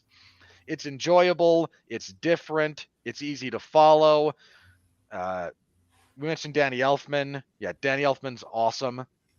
The score for this is perfect when it's discordant and trying to be horror, when it's more upbeat. Like, everything he did here works very, very well. Ultimately, it's a profoundly flawed movie. I don't think too much rewatch value, but the stylistic proclivities of Sam Raimi. Here's the last thing I'm going to say. There's a much better version of this movie to be had, and we'll never see it. But know that it exists. Like, there's an R-rated version of this that is just Sam Raimi, and it is glorious, and I wish it existed. He had to cut a lot out. There's all this talk about, are we going to get the director's cut on DVD? I would pay for an unrated director's cut that was just Raimi's vision of this movie. I absolutely would. I would watch the porn version of this. Listen, the real question on everyone's mind is... That's true of everything about you, Mark. It's true. You have seen the porn version of Jurassic Park is fan-fucking-tastic. Listen, Alexis asked a question an hour and a half ago about the idea of dreams are your window into an alternate dimension you. David, you want to take I don't give a shit about it. I'm sure Robert doesn't either. David, you want to take a swing at that? It worked good for what they used it for in the film, establishing that Wanda could hop between herselves in different dimensions and whatnot. The bit at the end where Evil Strange sort of gives the big reveal that he's Evil Strange. He goes, you know that dream you have where you're falling from a building? That's probably me. That's a good line. That's such a great line, and he delivers it so well. Like, again, this is one of those things, but if you rewatch this film, you can tell when Sam Raimi is directing Benedict Cumberbatch, and you can tell when it's like the second unit doing reshoots. Like, everything about his performance, Sam Raimi gets what he needs out of him in the best way possible. Like, he's able, and he does that with everyone here. Like, he lets Wanda be unhinged, and Elizabeth Olsen rises to the challenge. He lets Doctor Strange be just a little bit more maniacal, just a little bit more conniving, and just a little bit more soulful, and Benedict Cumberbatch rises to the occasion. Like, there's so much that, serious question, has there ever been a bad story about Sam Raimi as a director? Like, has anyone ever complained about working with that man? Yeah, Sony. Sony for Spider-Man 3. I know executives. I mean actors. Nope, no. I don't think so. Okay. You fought to get that into the conversation 2 and 3 times, Alexis. 50 words or less. Any particular reason why it resonated with you? and you wanted I to talk just thought about it it? was an interesting idea. Mhm. You know, I admit that I actually have studied dream interpretation as a Mhm. hobby on the side. And that's a theory I've heard floated around before, and I thought it was kind of an interesting concept. All right. I think it also goes back a little to what one of the directors for Moon Knight said, which got him the worst backlash in the world, when he suggested that the Mark Spector's alter egos were his alternate universe, multiverse counterparts colliding in. To which the mental health awareness community issued a gigantic middle finger. Rightly Also- so. As you're saying that, I'm like cringing. Well, I mean, one part, no, that's not at all how dissociative identity disorder works at Mhm. all. Mm-hmm. Two, it's a stupid Marvel show on Disney Plus. If you take its portrayal of mental health seriously, you're the one with the problem. And with that said, here comes the money. We're in the money. We're in the money.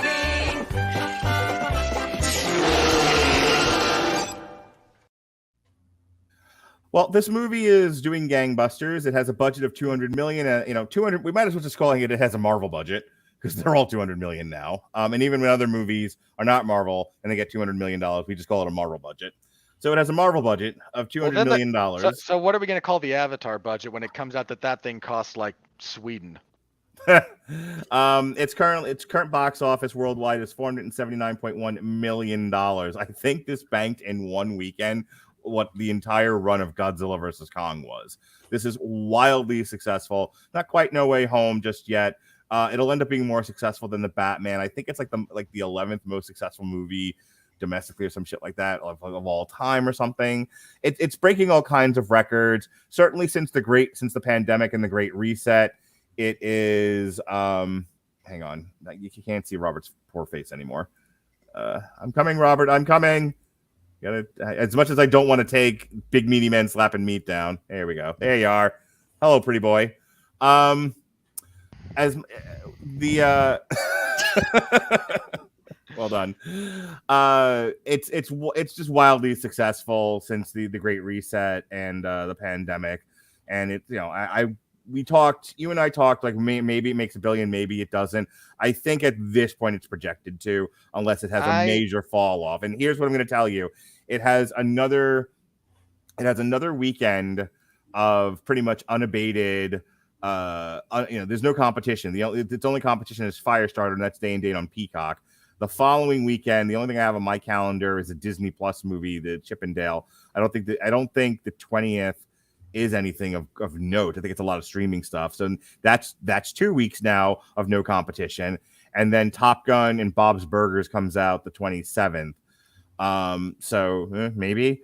But one of those will beat it. By the time we get to that many weeks out. Have you heard? Have you started hearing the analysis on Top Gun that it's screenings? First of all, like the box office podcast that I listen to that gets into the nuts and bolts of the finances is saying that Top Gun is actually resonating with middle-aged men and their sons, and that it's looking to do gangbusters money because of it. It's also like wildly well done. So at this point, Doctor Strange has 2 weeks to make all of its money before Top Gun ends up unseating it. In any case, I'm still going with my bet of it's going to at least cross the $1 billion mark. Might not much do more than that, but it's definitely there. Again, I don't think it does. All right, we'll see. It's not worth arguing about for a fifth time. Well, no. Again, like my point here is just the following.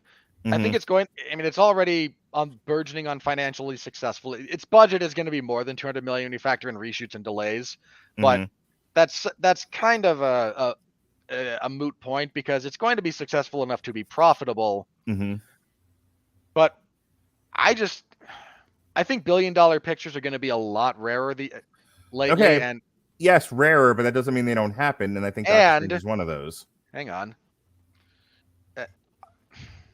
I'm almost to the point where I seriously question the viability of the $1 billion picture given the current landscape of film with the more limited theatrical window, which hurts, and also with.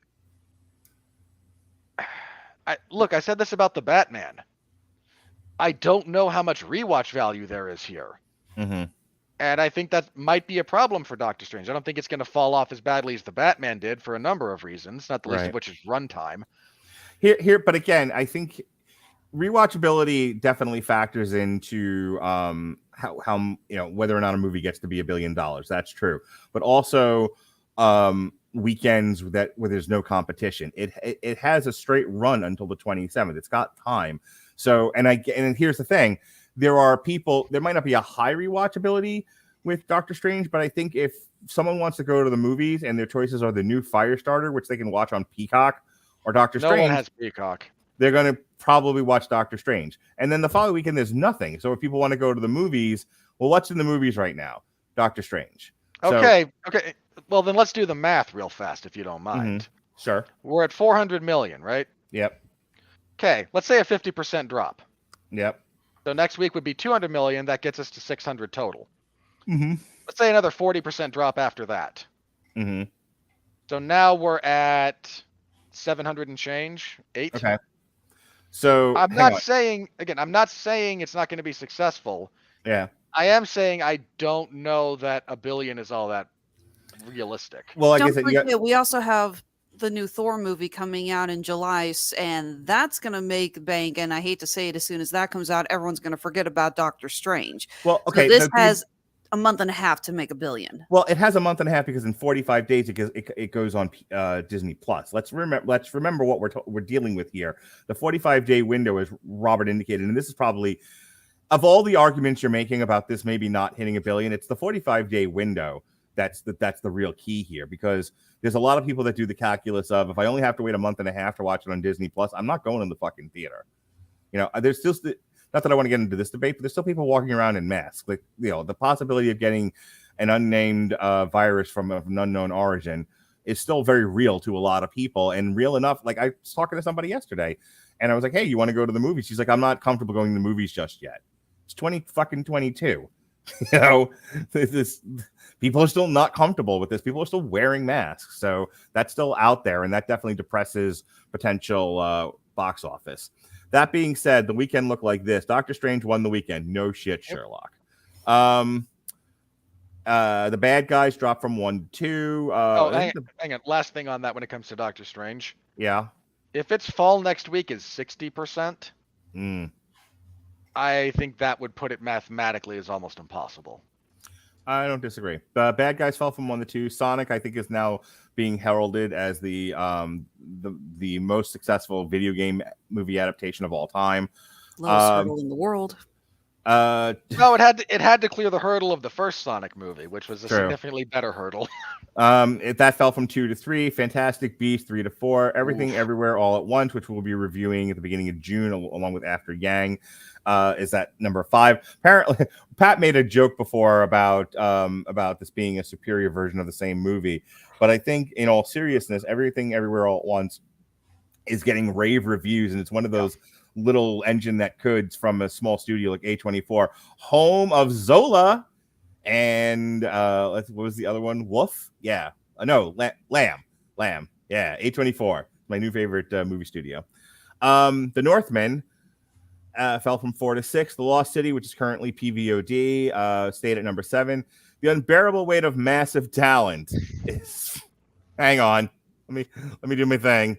The Unbearable Weight of Massive Talent. Don't you understand? Did I delete it? Oh no! Wait, hang on. There we go. Here it is.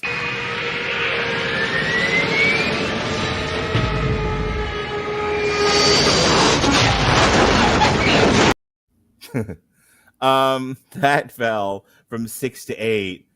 That had a 59% drop off from whenever the hell it came out. The same weekend as the Northman. It had a 59% drop from last weekend. Yeah. Memory 8 to 9. Father Stew 9 to 10. And then rounding out the top 20, we have Morbius, The Duke, Ambulance, Petite Maman, The Batman, currently on HBO Max, Uncharted, Icomo SL, and then debuting is Happening at 18, Vortex at 19, and then Dog jumped up 2 spots, oddly enough, from 22 to 20. Also debuting this week, we're Remembering Heaven, In Front of Your Face, Lux Eterna, and Diva, and The Conversation, which is a 2022 re-release. Worldwide, here's where we stand on our heads. The Batman didn't make $1 billion, but it did peter out at somewhere in the 700 millions. It's the number one movie in the world. Watergate Bridge, the sequel to the propaganda film from China, is currently at number 2. Doctor Strange debuts on the worldwide charts at number 3 with 479 million, and then underneath that is Uncharted, then Fantastic Beasts, then Sonic, then Too Cool to Kill, then Night View, The Lost City, and Morbius, my son's favorite movie of this year so far. So that is the worldwide box office. The calendar, as I said before, like I said, this week the only thing of value is Firestarter in wide release. The 20th, the what Men. Have you heard about this movie? Have you seen the trailer? It's been for it? advertised like crazy on YouTube. I saw the trailer for this ahead of The Northman. Oh, Downton Abbey. That's the big one on the 20th. Oh, so that's gonna unseat Doctor Strange. Yeah, that's definitely gonna unseat Doctor Strange. I don't know how much it cuts into the audience, but I mean, it'll be the number one movie of its weekend. And then the 27th is Bob's Burgers and Top Gun. June 3rd, there's a couple of wide releases here, but nothing that anyone's going to go see. The big one's going to be June 10th with Jurassic World Dominion, which is probably going to end up owning the summer the way it looks.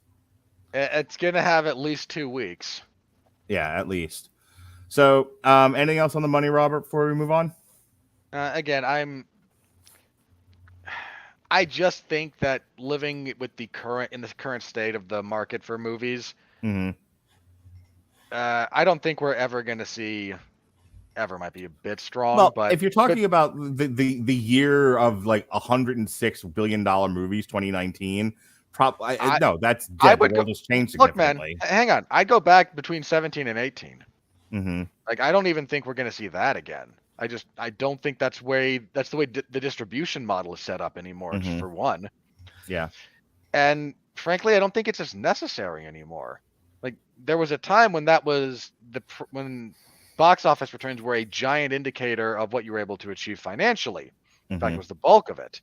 That's not the case anymore. A lot of these things are trying to drive streaming subscriptions as much as anything else. So if Doctor Strange peters out at the $700 million mark, give or take, that's fine. That's more than enough to be profitable. And the fact that it didn't hit $1 billion isn't the end of the world because, hey, we're also getting all of this annual revenue for our streaming service. It's very true. All right, let's move on to then. Unlike Avatar, which is going to live and die by whatever it does at the box office. You know what, though? Well, that and whatever they can get. All right, if you're goading me into a conversation about Avatar to drag this out a little bit longer and drive David and Alexis crazy, here's what I'll tell you about Avatar, because I've been thinking about this. I don't know if it... I'm now in the camp of it doesn't make $1 billion. It's not going to be nearly as successful as the first one. Nothing will ever be that successful again. However, I don't even think it's going to be like moderately successful, but I don't know if Disney cares at this point. The idea is to get people to go to the theme park to ride the Avatar ride. Is that a Disney thing? It is. I wrote on that when I went to Disney World in August and nearly threw up. Yeah, they have an entire Avatar world at Animal Kingdom. So here's the thing, right? They put the movie out, it does what it does, and then it ends up on Disney Plus, and people watch it at home and go, "Oh, I like this Avatar thing. Those blue aliens are pretty cool. Hey, did you know that there's an Avatar world at Animal Kingdom in Florida? I didn't know that. We should go there."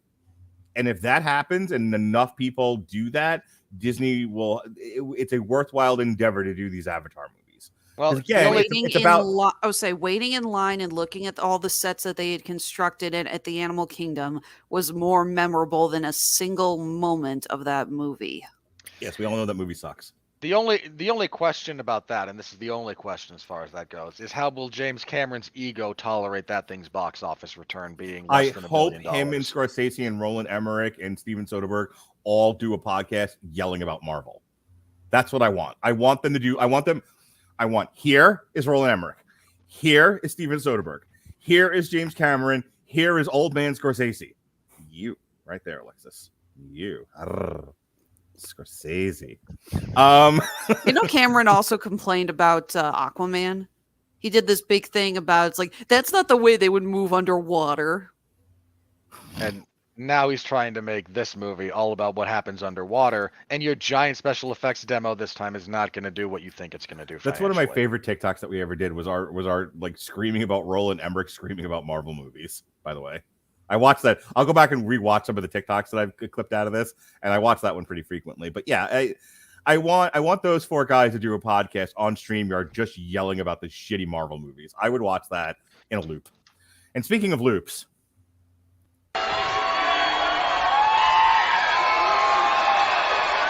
Are you ready? No! I said, are you ready? No, God! No, God, please, no! No! No! No! All right, Doctor Strange in the Multiverse of Madness. The critics said, it's fine. And the audience said, we liked it. So we're good. Plugs? No. Critics' consensus. Doctor Strange in the Multiverse of Madness labors under the weight of the sprawling MCU. Ugh. But Sam Raimi's distinctive direction, cast, and entertaining spell. This line, Doctor Strange in the Multiverse of Madness labors under the weight of the sprawling MCU. I feel like they've trotted that out with the last couple of Marvel movies. Like critics are just having a real difficult time. The problem is this still exists. The problem is this is the first time it's actually been true. Like maybe, but when they say it with every movie, it's still hard to take seriously. Hang on, like I'm not defending it when they say that about something like the Eternals. Mm-hmm. You know, no, that struggled under the weight of a terrible, terrible script and so many other problems. Horribly cast or horribly mishired director. Horribly mishired. Leave Chloe Zhao alone, you fucking bullies. Hey. Jesus Christ. I didn't say she's a bad director. I said she was mishired, okay? I'm not Jeff. I'm not the one who talks about wanting to see her get hit by a car. And another thing about Captain Marvel being flat-chested. I suffered through that movie.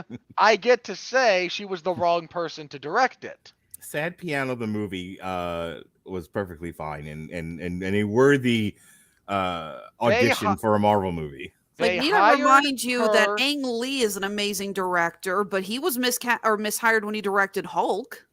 You can be a great director and be wrong for a project.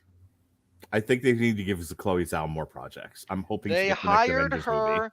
They hired her to try and add a degree of prestige. Marvel loves doing this, by the way. Yeah, I know. They love hiring directors who are interesting and They're unique. not the only ones. Disney was doing this with Lucasfilm for a while too, except everyone quit. True. Yeah, people stopped wanting to work with Kathleen Kennedy. Can't imagine why. Here it's, hey, you're an interesting director, Edgar Wright. You have an interesting and distinctive film telling style. Why don't you come make a movie for us? And he says, great, I'll do it this way. And they go, no. You'll do it our way. And Sam Raimi shows up. He's like, hey, I want to make a movie like this. And they go, no. And because Raimi's a professional, he went, fine, I will acquiesce. I will not quit. And my style will be the only thing saving you.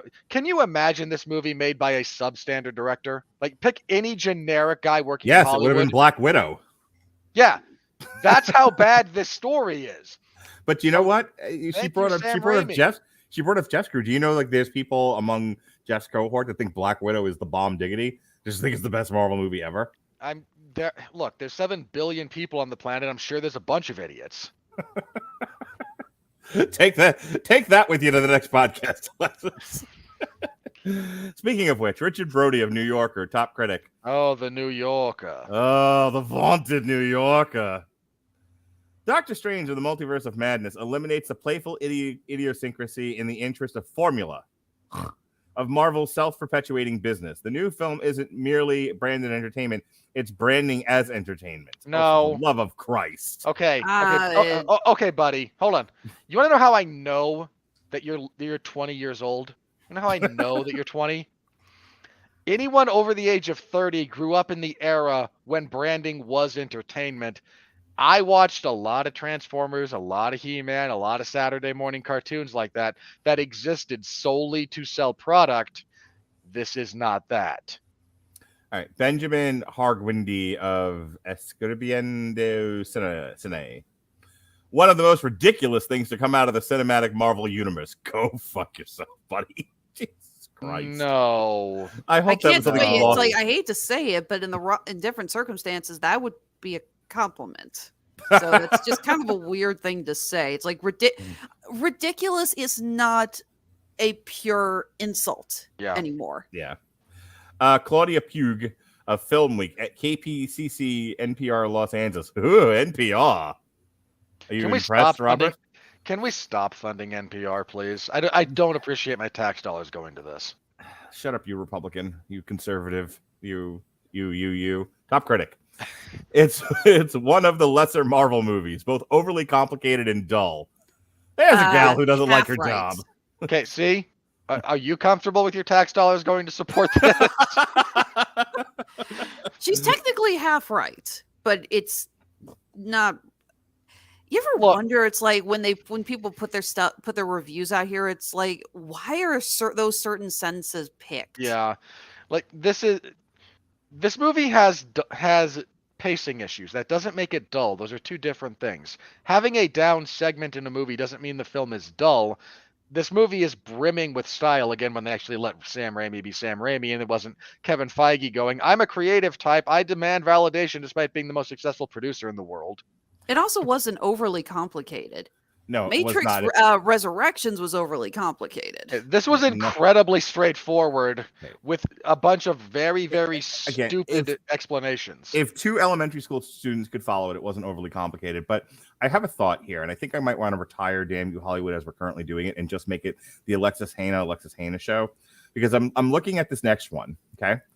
And it's Jesse Gender YouTube channel. And I'm wondering, how did Jesse Gender get on Rotten Tomatoes, and we're still struggling to do this? And I go through this every week, this sort of existential crisis of how the fuck do these no-name, not having an actual opinion, asshole YouTube people get on here, and this asshole YouTube person can't get on Rotten Tomatoes? I'm just as big an asshole. Why can't I be on Rotten Tomatoes? And then read what she has to say. No, God damn it. You let me talk for once. All right. Why does this person get to be on Rotten Tomatoes saying bullshit like this?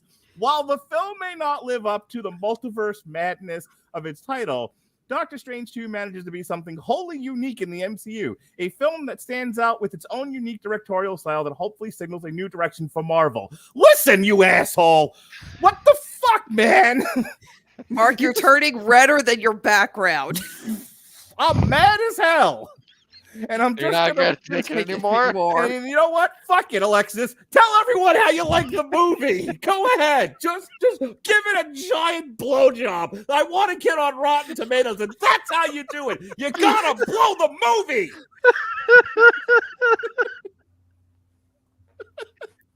Mark, please take me off the full screen. No problem. I'm gonna move on now. Get some water, man. You're turning fucking purple, okay? You are seriously you are turning purple, okay?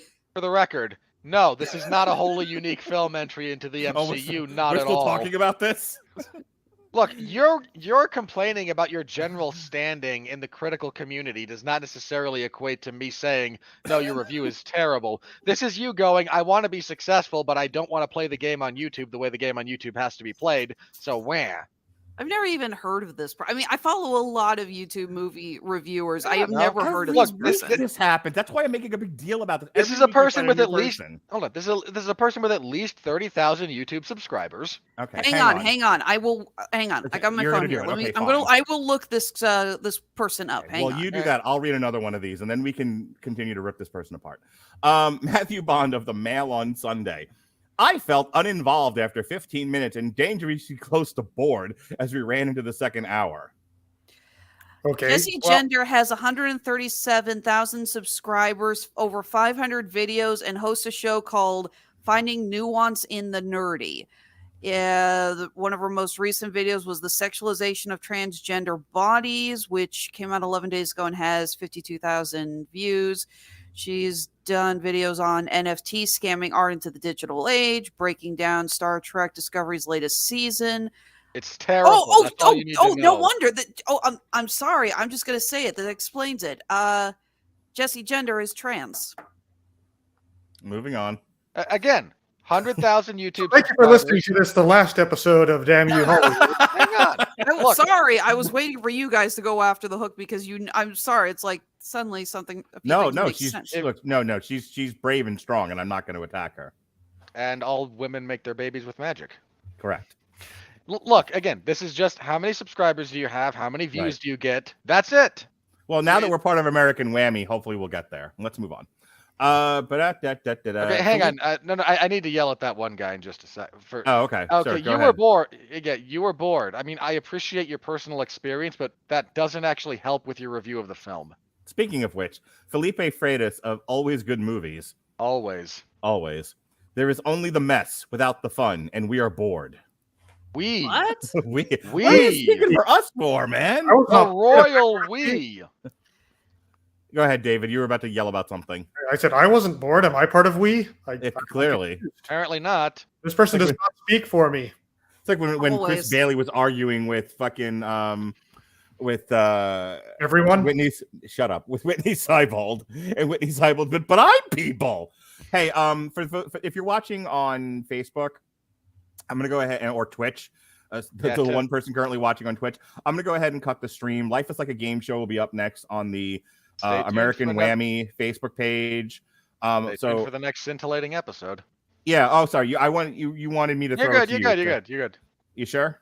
Yeah, that's it. Okay. Just stay tuned for the next scintillating episode of Life is Like a Game Show. Yes. Up next on the American Whammy Network is Life is Like a Game Show. So stay tuned for their stream. I'm going to go ahead and now cut the stream from the American Whammy Facebook page. And I'm also going to cut it from YouTube. Just Twitch. You still wanted to use YouTube. No, I'm sorry. Not well. I meant actually what I was doing was Twitter. And yes, and to you people watching on Twitch, you can find the rest of the video when it goes up in a little bit, or you can watch us on YouTube. But either way, we thank you for watching. We thank you for watching. We are now cutting off on Twitch. Bye, everyone. That was the wrong one. Remove. There we go. Helps if I hit the right button. Does help. It does. So, all right. So Loki, yes. All right, moving on. Candace McMillan of Seattle Refined. It's refined, Robert. I need to be heading out here too, guys. Okay. David, do you want to plug anything real quick? No plugs. You know everything that I'm doing for the next month. Yep. All right. We'll see you. I'll see you on the both Downton Abbey reviews. Yeah. All right. Bye. Bye. Yep. Yes. Moving on. Candace McMillan, Seattle Refined. Nothing refined about Seattle. This Doctor Strange sequel, possibly the next great Halloween cult classic, will get many unintended laughs and eye rolls. The whiplash from the chaotic journey will have many hesitant for another Strange saga anytime soon in this universe or another. Classic. Okay, this is some person who just desperately attaches everything that is even loosely horror related to the holiday of Halloween inappropriately in this case. I shudder what this person is going to do when Werewolf by Night comes out. Howl. They won't review it. Yeah. Ed Whitfield of the Ooh Tray. The Ooh Tray, Robert Winfree. Once rampant, the movie cannot be tamed, says the Ooh Tray. Again, why was that line picked? That's a terrible sentence. Yeah. Like you need to put an action in front of rampant. Rampant is a descriptor of a specific action. A movie is not rampant, it is running rampant. Again, just a failure of basic English. Armand White, who hates movies and anything that gets in his way, of the National Review, says Doctor Strange and the Multiverse of Madness is too jumbled and over anxious for coherent amusement. Hard to believe that Marvel is still churning out this garbage. So long after Man of Steel, of all things, rooted its characters to humane instinct throughout time. Yeah, I appreciate the spirit of the argument here. I actually really do. Unfortunately, you've picked the wrong movie to try and make that point in when it comes to this. It's the one he remembers liking last. Well, no. I don't mean Man of Steel. I mean this movie. Oh, okay. Like, if you want to make the argument about, good. No, sorry, I got to duck out for a second. I just heard a crash upstairs, and my Labrador is nowhere to be found. All right. I will be right back. Now, this is the wrong movie to try and say that it's not grounded in humanity. Like the fundamental tension here is Doctor Strange trying to say, it's not worth killing a child to get what you want. There's not a whole lot more grounded in the humane than that. All right, Hannah Strong of Little White Lie says, while Raimi injects as much soul into the sequel as the Marvel blueprint will allow, it's True. difficult to see the film as anything other than a cog in a bigger machine. It's not wrong. Well, on the one hand, you're not wrong. On the other, you're also viewing this through an entirely too jaded lens. Look, I'm as big a critic of the MCU machinery as anyone at this point. But that doesn't mean that everything that comes out of it is something to be damned because it comes out of it. And I think that's a wrong way to approach this. Sexy Jeffrey Harris of 401 Mania with his sexy picture. Despite an overly cluttered script, Doctor Strange and the Multiverse of Madness shines with great direction by Sam Raimi, whose style is a nice change of pace from the recent MCU installments. And once again, Jeff is 100%. Yep, he's batting 1,000. Samuel R. Murrian of Parade magazine, that vaunted periodical. That's still a thing. Yep. Oz the Great and Powerful had more personality. Oh, get bent. Yeah. Yes. Wow. How dare I suffered through James Franco and Mila Kunis in that movie, sir. I will not have you mock my suffering like this. No. Yes. No. Yes. Brad Keep of Columbus Alive. I'm so here for the weird is not a helpful review. That's not helpful anything. Like that's not just an unhelpful movie review. That's an unhelpful anything. What did I miss? Someone from Columbus being here for the weird. Yeah, that was his whole thing. I'm here for the weird, which is what I say when I go to the diner at midnight, but it's not a movie review. And even then, they just ask you to leave after I get my disco fries. Dick Hasted of the Arts Desk. This is the superhero film disappearing down the rabbit hole. Pop cinema eating itself. No, sakes. You're so desperate to be pretentious. Yeah, like that's all it is. That reeks of your own desperation. Very much. No, like I'm not saying that pop cinema isn't eating itself. It is. This is not the movie you want to make that argument about. All right, we're almost done here. Kurt Loder of creator. Shang-Chi was endemic of that. That's my son's favorite Marvel movie since Phase 4 and started. I rest my case. Yep. Kurt Loder of Creator Syndicate, a bit of a fizzle. Kurt Loder's still alive? Yep. And I read his stuff constantly for that reason. Much to Mark's consternation, yes, he continues to exist. The future ex-Mr. Alexis Hejna, Doug Walker, says of Channel Awesome, this makes me excited for MCU movies again, and I can see Russia from my house.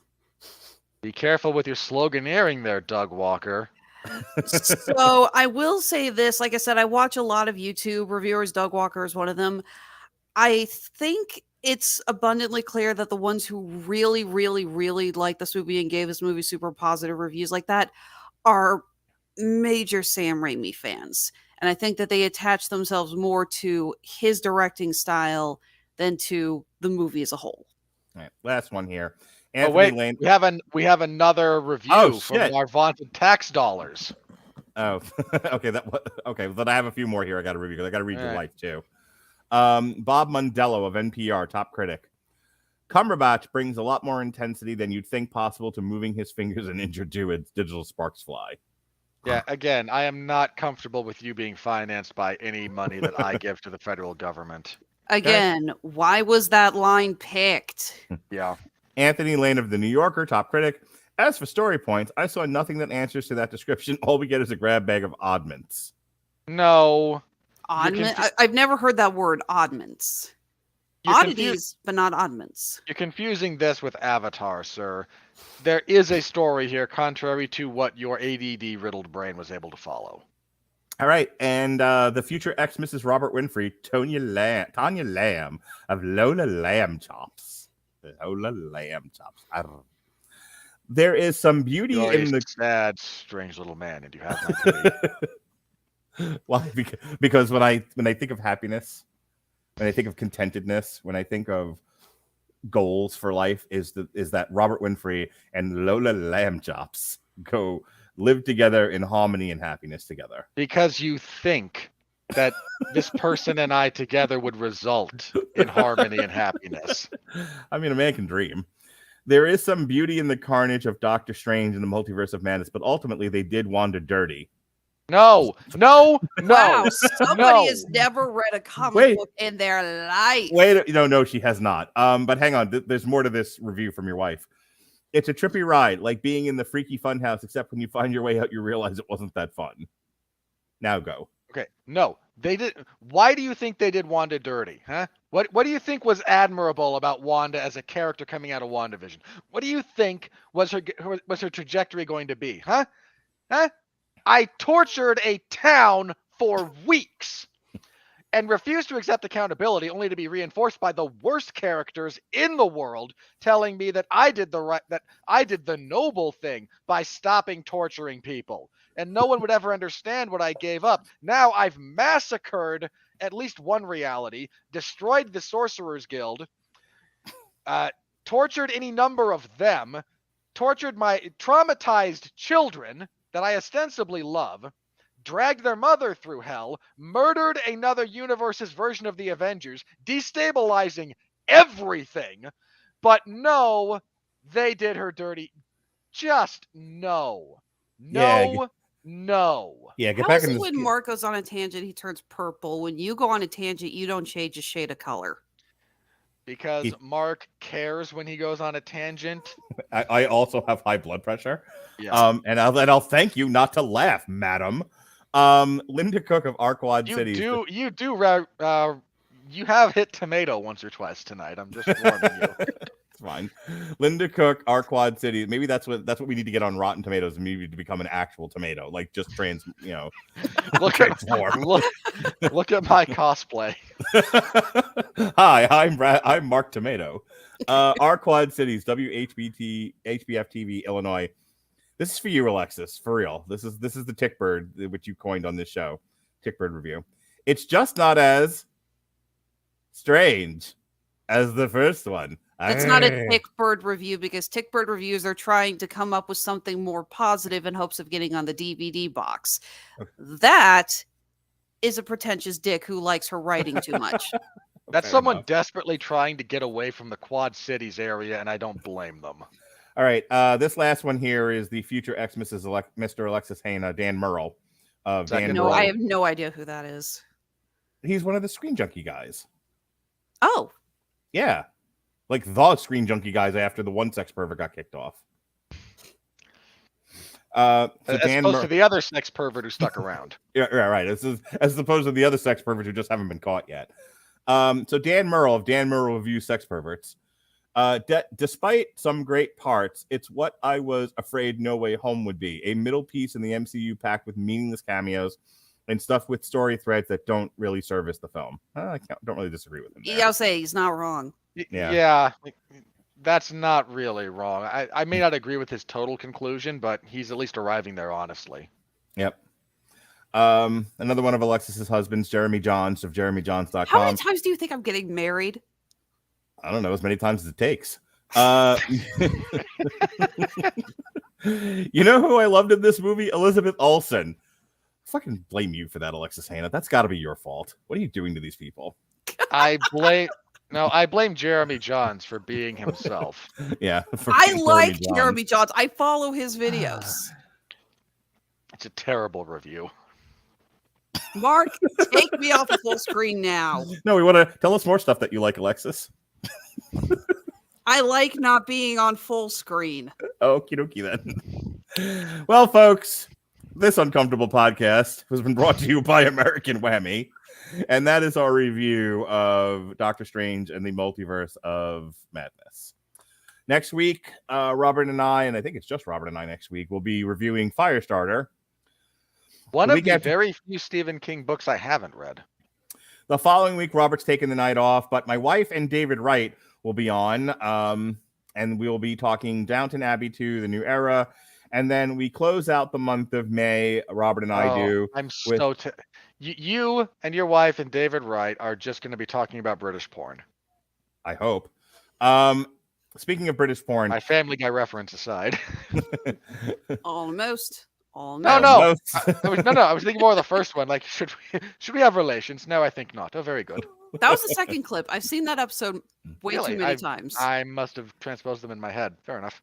Moving on. So myself and Robert Winfree will be reviewing Everything Everywhere All at Once and After Yang, which I believe Everything Everywhere All at Once goes PVOD on May 17th. Yesterday, let's hope so, or that's going to be a very awkward review. Yeah, we're gonna have to quick do something else. So yesterday, Evan Bevins and I hung out and we reviewed the first Firestarter starring Drew Barrymore from 1984. Tomorrow on the American Whammy Network, Jesse Starch is dropping in Unspoken Issues for the Anarchy storyline. And then in the evening time, folks, let me just say this. I'm gonna look directly at the camera. I've done a lot of podcasts over the years. Some say too many. And that someone is my wife. But I want to tell you this. Of all the podcasts that I've done, and I've done a lot with Robert that I'm very proud of, and I think people should watch. And I've done a lot of really, really funny ones with Jesse and Robert that to this day still make me laugh. And Alexis has been a great contributor to the Radulich Broadcasting Network, and she's brought a lot of knowledge of animation, and we've had some fun talks. But the thing I'm most proud of, the thing that if I never do another podcast again in my life, the high achievement that I have that I've gotten to with formerly the Radulich Broadcasting Network is getting Jesse Starcher to do the BSM quiz live on a Metal Hammer of Doom Extra. This is the it's not getting any better than this, folks. This is the high water mark of my podcasting history, illustrious as it was. Spending 40 minutes getting Jesse to tell me how much of a submissive brat he is and getting percentage confirmation of said things. I can't wait to do this with you people. I'm going to make everyone do this at some point. Everyone's taking this BDSM quiz. You know what? How about I save you time? I'm guessing you're not a submissive brat. You seem more like a rope bunny to me, but go on. God. Do you actually want the breakdown? Well, I was doing a bid. Did you actually do the quiz once? Just yes or no? I don't need your quiz. Well, Robert, on another podcast at another time, yes, you can tell us about your kinks. I'm dying to Mark, hear you have opened one hell of a Pandora's box. I listen, I'm willing to open that box, just not as I'm trying to do plugs. Anyway, we did a Metal Hammer of Doom for Fozzie's Sane. Metal Hammer of Doom Extra for Fozzie's Sane, and we spent 40 of it just having Jesse take this BDSM quiz. I've never laughed so hard in my life. The actual review for the album will be tomorrow night. You scared poor Robert Cooper almost off the show. He took the quiz the next day. Did I tell you that? Like I'm not surprised. He sent me a message. He was like, I like ding, and I look at it, and then he sends me another one. It's just like, yep, nothing I didn't already know there. I'm like, all right, Robert, way to be in touch with yourself. So tune in next week when we make Alexis Hejna take the BDSM quiz live on Damn You Hollywood. and I want Andre to be in the room when this happens, just off camera. That is so not. He doesn't have to be on camera, but I kind of want him to be just present. as Alexis just goes down the rabbit hole. Anywho, speaking of going down, I know I'm a submissive dude. Moving on. And then on Thursday, myself and Evan Bevins again will be getting together, and we will be reviewing Moon Knight Season 1. And this Saturday, we have a re-airing of our Money Monster review. That was fun when we did that years ago. God, did we tear that movie apart. And then we've got... I believe I said, there's at least 2 episodes of various procedural cop shows that do this same thing better. Yeah. And then Robert's got an Everyone Loves a Bad Guy re-air, this one for animal villains in film and television. So that's all my plugs. Alexis Hejna, go ahead and do your plugs. All right. First and foremost, since you haven't completely scared Jesse off of the network yet, he and I will be recording Tripped Up Trivia. Not this coming Saturday, but the next. The theme, of course, since it is May, is Sci-Fi Month. We do every May is Sci-Fi for May the 4th be with you. I think we are still looking for some contestants. So if you're interested, hit us up on Facebook or Twitter. Let us know. Now on to the plugs that actually do pay my bills, because despite how many times he puts me on the full screen, Mr. Mark Radulich has not actually paid me for this. God damn you, Mark! Want to keep talking about how I don't pay you? Please. Mark doesn't pay us, people. Thank you. I'm not doing any more plugs until you take me off the full screen. Hang on. I want to see what else I can do to you. Quit playing around with the effects when we're in the middle of a show, Mark. Come on. Well, tell her to stop bringing up the fact that I don't pay anybody with the operation that doesn't make any money. You gonna behave? You gonna be good? You gonna be good? You're gonna make this into a TikTok, aren't you? I might. That's gonna be the next punishment. You gonna be good? Tell me you're gonna be good. For the You're not coming record, off full screen until you do. For the record, Mark's BDM. For the record, Mark's BDSM personality quiz indicated he was high on the Brat Tamer segment. Just throwing it hang out on, there. I have the percentages. Give me a second. Oh, for God's sake! I won't tell you what the top, what the bunch of the top ones were, but yes, I am 88% Brat Tamer. Well, now that I'm pinker than my freaking hair. Behave yourself, you're still Alexis. You're not even close to as red as Mark is right now. You're fine. And for the record, Mark, I've got high blood pressure too, okay? Genetic. Mm. No, seriously, I've lost a lot of family members to strokes. Okay. So yes, Honeysuckle Rose Creations were Wait, I'm sorry. Feed me that line one more time. Lost a lot of family members to strokes.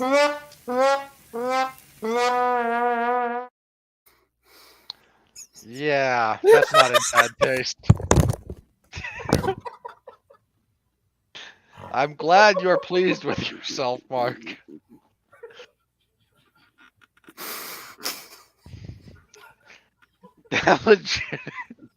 That legitimately might be the least tasteful thing you've ever done, and I know you can't hear me, so I can get away with saying that.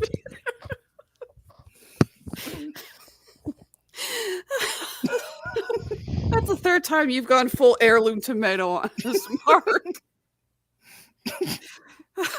Just call him Kathy Bates. He has fried green tomatoes some days. So you sell jewelry, I understand. Yes. Mark, you fucking broke me, you son of a bitch. Hang on.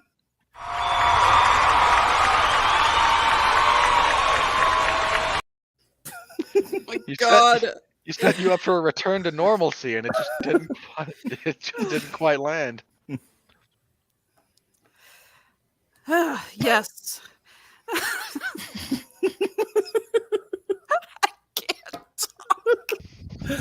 Robert Winfree, what's going on in the world of MMA? Oh my God. Let me see if I can remember how to do this. Honeysuckle Rose. Hang on. Honeysuckle Rose Creations, where fashion meets fandom at the intersection of geek and chic. Alexis, good, you have been paying attention. Thank you. Alexis has an Instagram that she's trying to repopulate for Honeysuckle Rose Creations. You can find her at Handmade on Amazon, Etsy, Under Duress on Twitter, and I think there's one other store I'm missing there. Etsy, yeah, those are our two stores. We will be at Fan Expo St. Louis this weekend. It's the first show we've done in St. Louis in a while. Looking forward to going back. Always have fun there. The week after that, we are going to be doing a small appearance in Kansas City at the Reroll Tavern. I don't know how well, Robert, you're a D&D guy, right? Yeah. You ever gone to any of these basically geek taverns? It's a place where you can play Dungeons and Dragons and have a beer. I hate people entirely too much to do that, but I know they exist. Okay, well, we are going to be with Reroll Tavern in Kansas City, Missouri for their Intergalactic Art Fair, as they're calling it. Looking forward to working with these guys. They've been a very big presence here in Kansas City, and we're very excited to be working with them. And after that, it is the celebrated return to NakaCon. This is one of the biggest anime conventions in the Midwest. It is in Overland Park, Kansas. We did this a couple of years ago. We had to step back from it for a little bit. We are back in. We cannot wait. We're going to have fun. Then after that, we will be at the Smallville Comic-Con this June. That's in Hutchinson, Kansas. Didn't know if you guys actually knew that Hutchinson does claim itself to be the official Smallville from DC Comics. So we're going to have a very fun Superman-themed show. After that, we are going to be doing the Greater Austin Comic Con, and directly after that, I'm staying in Texas and working Comic Palooza in Houston. That is a very big show. I am looking forward to that. I need to find something to do in Houston. I don't know anyone in Houston. Are any of our listeners from Houston? Please let me know what to do. Okay. I'm not saying this as an insult. I have never been to Houston. I don't have family or friends who live in Houston. I genuinely want to know what to do in your town, because I'm going to go there and be there for like a week before the show starts. So please, I really am asking for tips, for travel tips here. And yes, we have our stores on Etsy and Handmade at Amazon, both of which we will be doing a 15% off sale at the end of the month for Memorial Day. For every sale that is made, we will be donating $5 to the Veterans Community Project. We are also uploading a bunch of new products there. We're restocking our Monopoly and Clue bracelets. We know that those are always really popular. I just ordered a very large shipment in of Clue tokens in. And we have a bunch of brand new stuff coming in celebrating Fantastic Four and Five Nights at Freddy's Security Breach. All right. Take me home, baby doll. All right. I cover professional wrestling a few nights a week over in the wrestling zone of 411mania.com. AEW's Dark Elevation on Monday, MLW stuff on Thursday, and WWE SmackDown on Friday. So be on the lookout for that if you are so inclined. If you're interested in mixed martial arts, I cover MMA action for 411 Mania in the MMA zone of 411mania.com. Last week, UFC 274, featuring quite possibly the worst title fight of all time. I heard it stunk on ice. The commentary team spent 2 rounds, which is 10 minutes, plus the minute or so in between rounds, actively debating if this was the worst title fight of all time. And no one could bother to correct them because there was nothing happening. They weren't actually ignoring the fight in favor of this tangent. They had to vamp for that entire fight because nothing happened. It's really funny. They threw a combined total of 68 strikes over 25 minutes. Not landed, threw. Oh my God. What were they doing? Like a Houston Alexander? We're just chasing each other around the cage playing pinch and giggle? It was less entertaining than Houston Alexander. Like, this is one of the worst fights you'll ever see. You almost have to watch it because it's almost grotesque. Okay. Thankfully, the fight that immediately followed that, the main event between Charles Oliveira and Justin Gaethje, was 3 minutes of glorious action. Those two, in about 3 minutes, landed like 2 less blows than Esparza and Rose Namajunas did in 25 minutes. So thank you to Gaethje and Oliveira for saving that card. Brutal knockout on that as well. Michael Chandler just front kicked Tony Ferguson into orbit. Dude, literally, like, he kicked him under the chin and he did a flare flop in real time. Mm-hmm. I mean, it was scary. Like, he almost landed on the top of his head as he collapsed down. Like, it was bad, man. He was unconscious for like 2 minutes. Wow. Really bad. So my full report for UFC 275 is in the MMA zone of 411 Mania. This week, I will be covering UFC on ESPN 36, headlined by Jan Blachowicz and Alexander Rakic. So I'll be on the lookout for that. If you're interested in my thoughts on MMA in a more detailed setting, I host the 411 Ground and Pound MMA podcast Sunday evenings. So wherever you're listening to this, whatever your podcast platform of choice happens to be, punch that in. You can find me over there talking MMA, talking technique, news of the week, a little bit of the business side of things as whatever happens to come up. So again, if that interests you, please do give it a listen. We thank you all very, very much for your support of this particular show. Be that live or after the fact. We love you guys. Thank you so, so much. Wouldn't be here without you. All right. Yeah, I'm going to be cutting that last bit and just going to be like Mark Bratt tames Alexis Hejna. That's coming up on TikTok. I fucking hate you, Mark. I know you do. Mwah. And with that said, if you ever get the chance, next time you have to really kick him. I didn't kick him. I punched him. No. Yeah. I know, but next time you have to really kick him. Right in the face. All right. I can do it. For one of the many brats that I've collected, Alexis Hejna, for Robert Winfree, who's 100% rope bunny. Sorry, 99% rope bunny, 1% You know, your guesses are more amusing than my answers will be. So I'm just going to let you keep trying. I'm going to let you keep guessing.